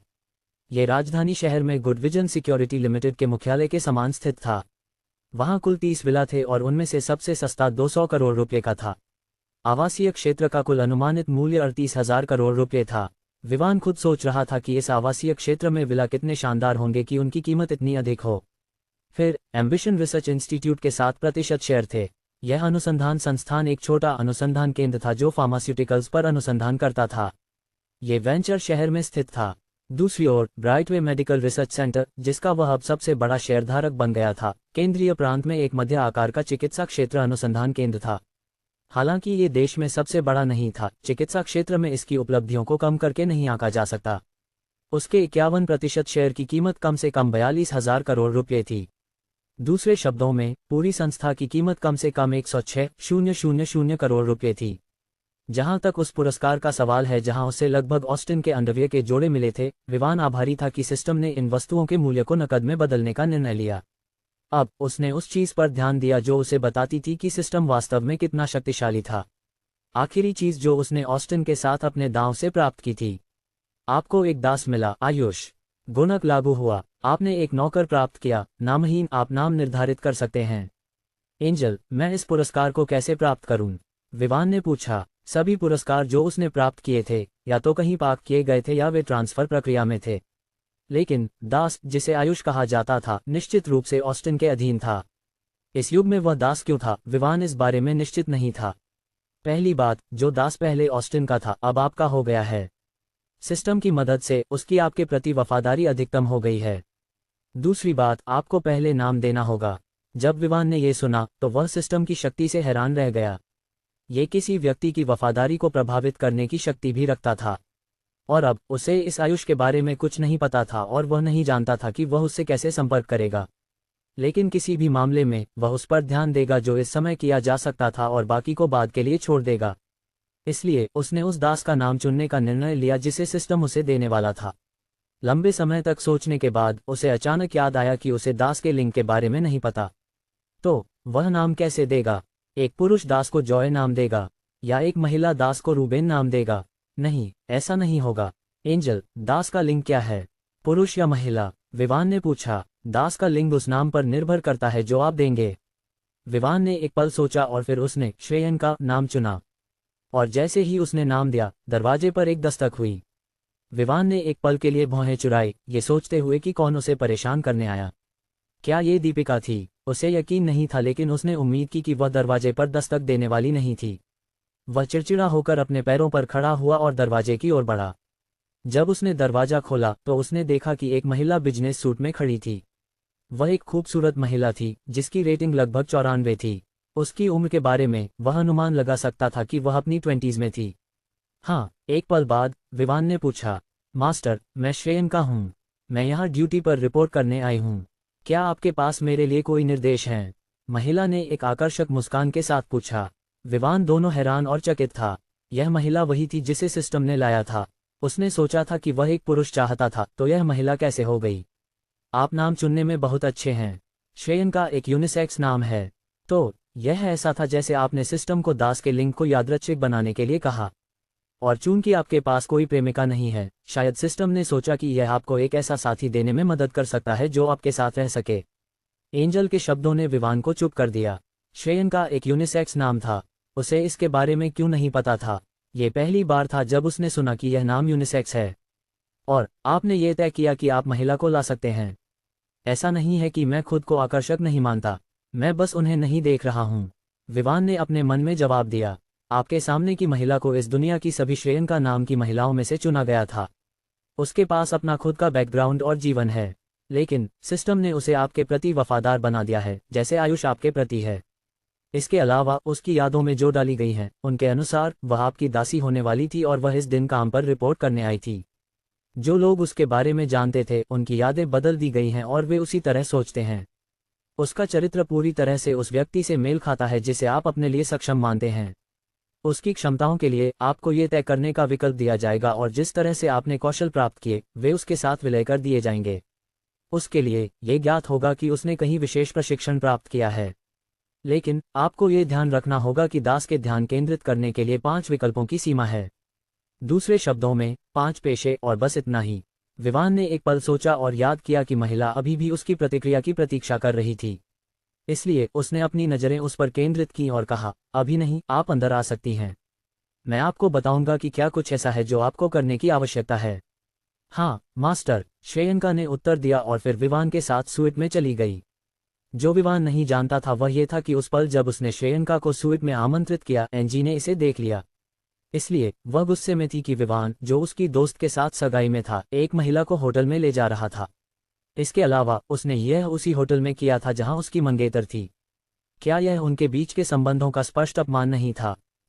श्रेयंका को बैठने देने के बाद विवान ने सोचना शुरू किया कि सिस्टम ने क्या कहा था। उसने श्रेयंका को देखा। वह सामान्य रूप से व्यवहार कर रही थी जैसे कि वह वास्तव में यहाँ होनी चाहिए और दरवाजे के सामने अचानक प्रकट नहीं हुई थी।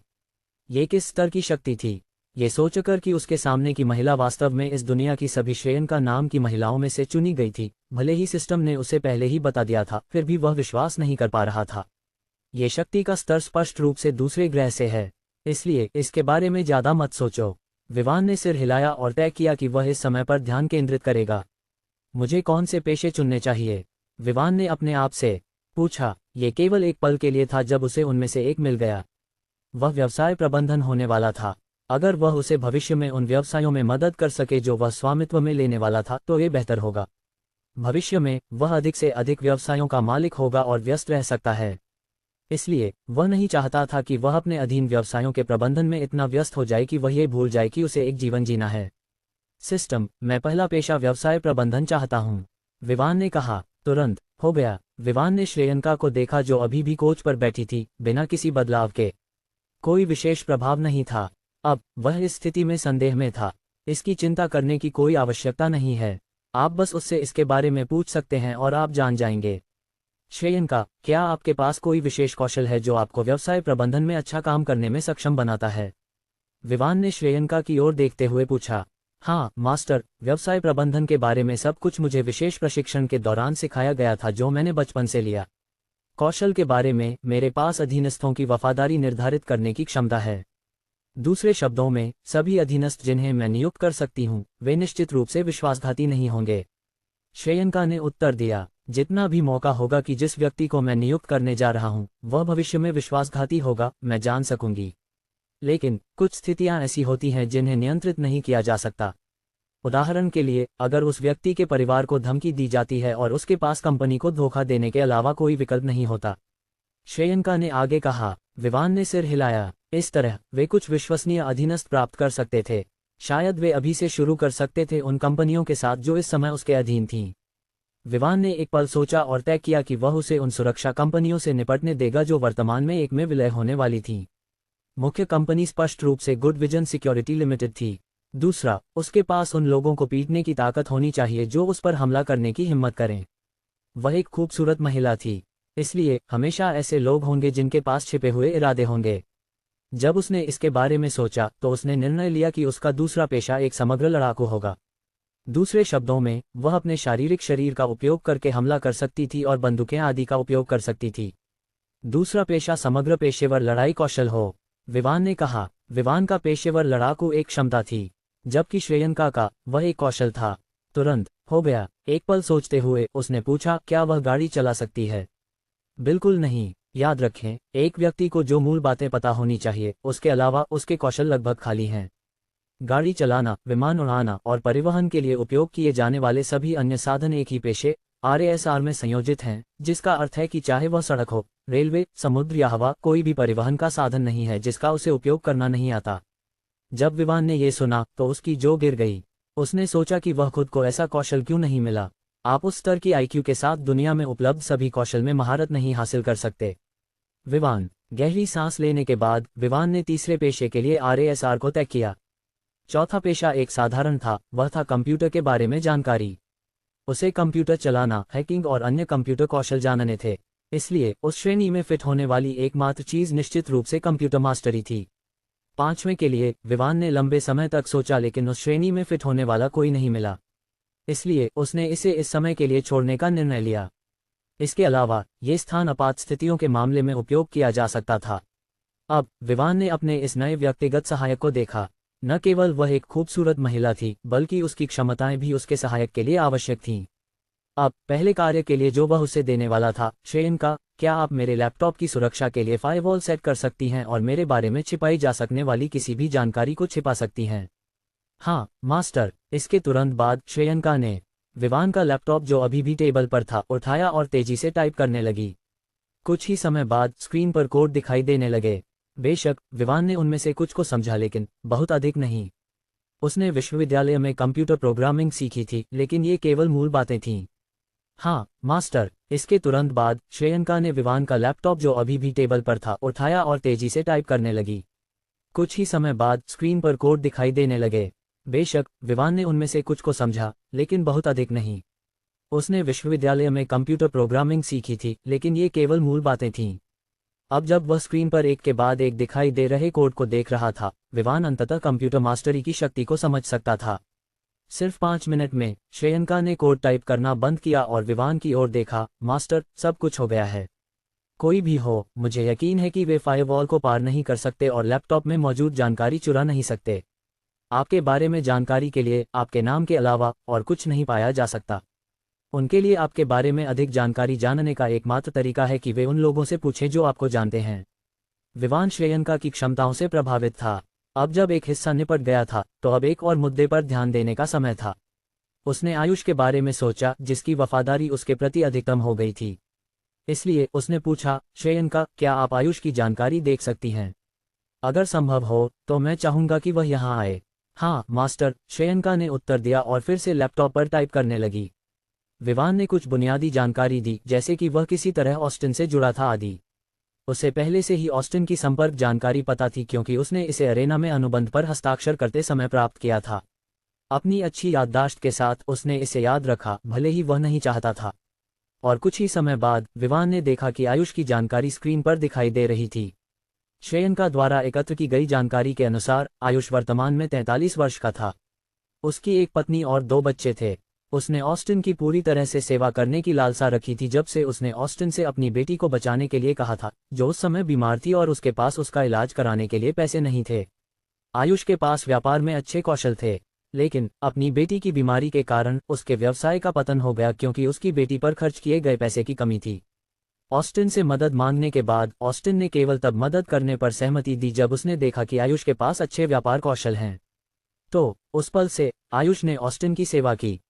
लेकिन इस समय तक आयुष की बेटी अभी भी अस्पताल से बाहर नहीं आई थी। आखिरकार यूरेमिया का इलाज करना आसान नहीं था। इसके बाद श्रेयंका ने फिर से टाइप करना शुरू किया और सुरक्षा कैमरों में हैक करने में सफल रही। और कुछ ही समय बाद उसने पाया कि आयुष वर्तमान में कहाँ था। वह वर्तमान में एम्बर सिक्योरिटीज के अंदर था, वह इसे प्रबंधित कर रहा था। विवान ने आयुष की संपर्क जानकारी ली और कॉल किया। नमस्ते आयुष, क्या आप इस समय चिदा होटल आ सकते हैं? हाँ मास्टर। हालांकि आयुष ने पहले विवान को नहीं देखा था, लेकिन उसकी विवान के प्रति 100% वफादारी ने उसे विवान को आसानी से पहचानने में मदद की। विवान ने कॉल समाप्त किया और एक पल के लिए गहरे विचारों में चला गया। फिर श्रेयंका की ओर देखते हुए, जो अब उसके पास बैठी थी, उसने पूछा, क्या आप मुझे यह विश्लेषण करने में मदद कर सकती हैं कि 3 सुरक्षा कंपनियों के विलय में कितना समय लगेगा? चाहे जितना भी पैसा लगे, बस गणनाएं कर लें।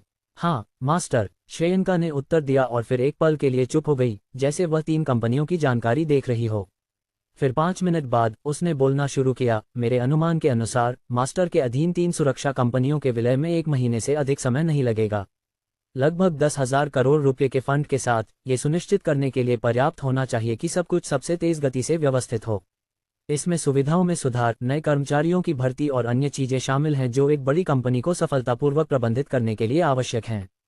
श्रेयंका ने कहा। विवान ने सिर हिलाया। अब वह चीज जिसे वह निश्चित रूप से परीक्षण करना चाहता था, वह थी शरीर मजबूत करने वाली गोली का नुस्खा। इस गोली के साथ वह निश्चित था कि उसकी सुरक्षा कंपनी में काम करने वाले लोग निश्चित रूप से 2 गोलियां प्राप्त करने के बाद अपनी ताकत में वृद्धि करेंगे।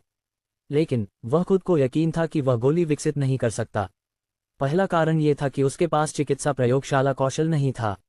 दूसरा कारण यह था कि उसके पास ऐसा करने के लिए कोई जगह नहीं थी। रुकिए, उसे अचानक याद आया कि उसे ब्राइटवे मेडिकल रिसर्च सेंटर के 51% शेयर मिले थे।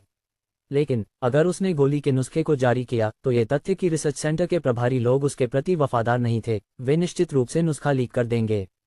फिर अगर उसने गोली के नुस्खे को जारी करने की हिम्मत की और यह सफलतापूर्वक बनाई गई, तो वह निश्चित था कि उन शेयरधारकों को, जिनके पास शेष 49% शेयर थे, बिना कुछ किए लाभ होगा। तो विवान ने इस बार एक निर्णय लिया। उसने श्रेयंका की ओर देखा, जो अब उसके सामने बैठी थी, और कहा, मैं चाहूंगा कि आप सुरक्षा कंपनी में उन 20 लोगों की एक टीम प्राप्त करने में मेरी मदद करें जिन पर भरोसा किया जा सके। मैं चाहता हूं कि वे एक निजी सुरक्षा टीम बनाएं। एक पल रुकने के बाद विवान ने जारी रखा, मैं चाहता हूं कि वह टीम इस सप्ताह के भीतर बनाई जाए। और जब आप ये कर लें, तो आप सुरक्षा कंपनियों के विलय के मुद्दे को पहले छोड़ दें और मुझे ब्राइटवे मेडिकल रिसर्च सेंटर के शेष 49% शेयर प्राप्त करने में मदद करें। और यह इस महीने के भीतर पूरा होना चाहिए। हाँ मास्टर, श्रेयंका ने सिर हिलाया। इस समय विवान का फोन बजा। अनजान नंबर को देखकर विवान ने कॉल रिसीव की और एक महिला की आवाज आई। नमस्ते मिस्टर जैक्सन, मैं गुड विजन सिक्योरिटी लिमिटेड की वर्तमान सीईओ ट्रेसी हूँ। चूंकि आपने कंपनी के सभी शेयर खरीद लिए हैं, मैं जानना चाहती थी कि क्या आपके पास दस्तावेज पर हस्ताक्षर करने का समय है। विवान ने एक पल सोचा और कहा, मैं 2 दिनों में वहां पहुंचूंगा। या अगर आप वेंचर सिटी आ सकती हैं, तो यह कोई समस्या नहीं होगी। ठीक है, फिर मिस्टर जैक्सन, मैं वेंचर सिटी आऊंगी। उड़ान के समय से मुझे कल सुबह 10 बजे वहां होना चाहिए। ट्रेसी ने कहा, ठीक है, मैं चिदा होटल में आपका इंतजार करूंगा। विवान ने कहा और फिर कॉल समाप्त कर दिया। उसने श्रेयंका से कहा, आप सुरक्षा प्रवर्तन से टीम ले सकती हैं क्योंकि यह करीब है। और एक और बात, आप मेरी मदद कर सकती हैं ये सुनिश्चित करने में कि मैंने मैक्सवेल को जो पैसे दिए हैं, वो सही तरीके से खर्च हो रहे हैं। उन्हें बचाना नहीं चाहिए। उन्हें आपात स्थितियों के लिए हेलीकॉप्टर खरीदने चाहिए, अगर संभव हो। हाँ मास्टर, श्रेयंका ने कहा और फिर उठने लगी, लेकिन विवान ने उसे रोक दिया। आप ये कल कर सकती हैं, अब रात का समय हो चुका है। बस बाकी 2 कमरों में से एक चुनें और उसका उपयोग करें। विवान ने कहा, हाँ मास्टर, श्रेयंका ने उत्तर दिया और फिर विवान के लैपटॉप के साथ एक कमरे में चली गई। उसे अभी भी उन सभी कंपनियों पर थोड़ा और शोध करना था जो विवान ने अधिग्रहित की थी, और उनके प्रतिस्पर्धियों पर भी। श्रेयंका के जाने के बाद विवान का फोन फिर से बजा। स्क्रीन पर देखते हुए उसने पाया कि यह आयुष था। विवान ने कॉल रिसीव की और आयुष को बताया कि वह जिस स्वीट में था वहां आ जाए। कुछ मिनटों बाद आयुष वहां पहुंच गया। उसे देखते हुए विवान ने देखा कि आयुष का स्वभाव ग्रेस के समान था, बस उसका स्वभाव पुरुषाना था। नमस्ते मास्टर, आयुष ने विवान को झुककर नमस्कार किया। विवान ने आयुष का ध्यानपूर्वक अवलोकन किया। वह सोच रहा था कि क्या पूरी तरह से उसके प्रति वफादार होने के कारण आयुष अब भी एक इंसान था या वह एक कठपुतली की तरह था। वह एक इंसान है और सामान्य अवसरों पर उसी तरह व्यवहार करेगा जैसा उसे करना चाहिए। बस इतना है कि वह कभी भी आपको धोखा नहीं देगा, और अगर आप उससे कहें तो वह मरने के लिए भी तैयार होगा। विवान ने सिर हिलाया और आयुष का स्वागत करते हुए कहा, आयुष, मैं यहाँ कुछ पूछना चाहता हूँ। जिस कंपनी का आप प्रबंधन कर रहे हैं वह कैसी है? क्योंकि मैं हैरान हूँ कि यह पहले से ही 8 बजे है, फिर भी आप कार्यालय में हैं। मास्टर, कंपनी ठीक है, बस इतना है कि पूर्व मालिक लापरवाह था और पैसे खर्च करना पसंद नहीं करता था। इसके परिणामस्वरूप कंपनी अब तक विकसित नहीं हो सकी। इसके अलावा वहां के कर्मचारियों के साथ ठीक से व्यवहार नहीं किया गया जब तक कि उन्होंने अनुबंध पर हस्ताक्षर नहीं किए। वर्तमान एम्बर सिक्योरिटीज की प्रतिष्ठा के साथ इसमें कोई संदेह नहीं है कि यह सुरक्षा प्रवर्तन को नहीं हरा सकती। आयुष ने कहा। उसके स्वर से विवान समझ गया कि वह निराश था, और विवान उसे थोड़ा समझ सकता था। आखिरकार, अगर आयुष ने कंपनी को ऊंचाई पर पहुंचाने के लिए मेहनत की और दूसरी ओर कोई उसे नीचे खींच रहा था, तो यह स्पष्ट था कि वह निराश और हताश हो सकता था, ये देखते हुए कि जो ये सब कर रहा था वह मालिक था और उस समय उसका मास्टर था। विवान ने इसके बारे में सोचा और कहा, आयुष, मैं चाहता हूं कि आप कंपनी में आवश्यक परिवर्तन करें। मैं एम्बर सिक्योरिटीज को अन्य 2 सुरक्षा कंपनियों के साथ विलय कर रहा हूं। उस समय आप विलय की गई सुरक्षा कंपनी के प्रभारी हो सकते हैं। मैं आपसे बहुत उम्मीद करता हूं। आयुष उत्साहित हो गया जब विवान ने उसे परिवर्तनों को सौंपने और भविष्य में पदोन्नति की बात की। इससे वह खड़ा हुआ और विवान को एक और गहरा झुकाव दिया। मास्टर, मैं इस अवसर और विश्वास के लिए आपका धन्यवाद करता हूं। मैं सुनिश्चित करूंगा कि मैं आपकी अपेक्षाओं पर खरा उतरूं। ठीक है, फिर आप घर वापस जा सकते हैं। परिवर्तन कल किए जा सकते हैं। विवान ने सिर हिलाया। एक बार फिर विवान का धन्यवाद करते हुए आयुष अंततः चला गया। विवान ने निर्णय लिया कि वह आयुष को सुरक्षा उद्योग क्षेत्र की देखरेख करने देगा। चूंकि वह उसे धोखा नहीं दे सकता, विवान उसे कुछ और लाभ दे सकता था और उसे कुछ गलत होने की चिंता करने की आवश्यकता नहीं थी। किसी भी मामले में आयुष न केवल उसके प्रति वफादार था, बल्कि वह सक्षम भी था। अन्यथा ऑस्टिन उसे अपना दास क्यों बनाना चाहता, कोई ऐसा जो उसके लिए कंपनी चलाता। जब विवान ने देखा कि सब कुछ रात के लिए तैयार है, तो वह अपने बेडरूम में वापस गया और श्रेयंका द्वारा तैयार किए गए भोजन के बाद सो गया, जो अपने कमरे में वापस चली गई थी। आज का एपिसोड यही खत्म होता है। मिलते अगला एपिसोड। चैनल को लाइक, शेयर और सब्सक्राइब जरूर करें और चैनल पर दूसरे स्टोरी को भी एक्सप्लोर करें।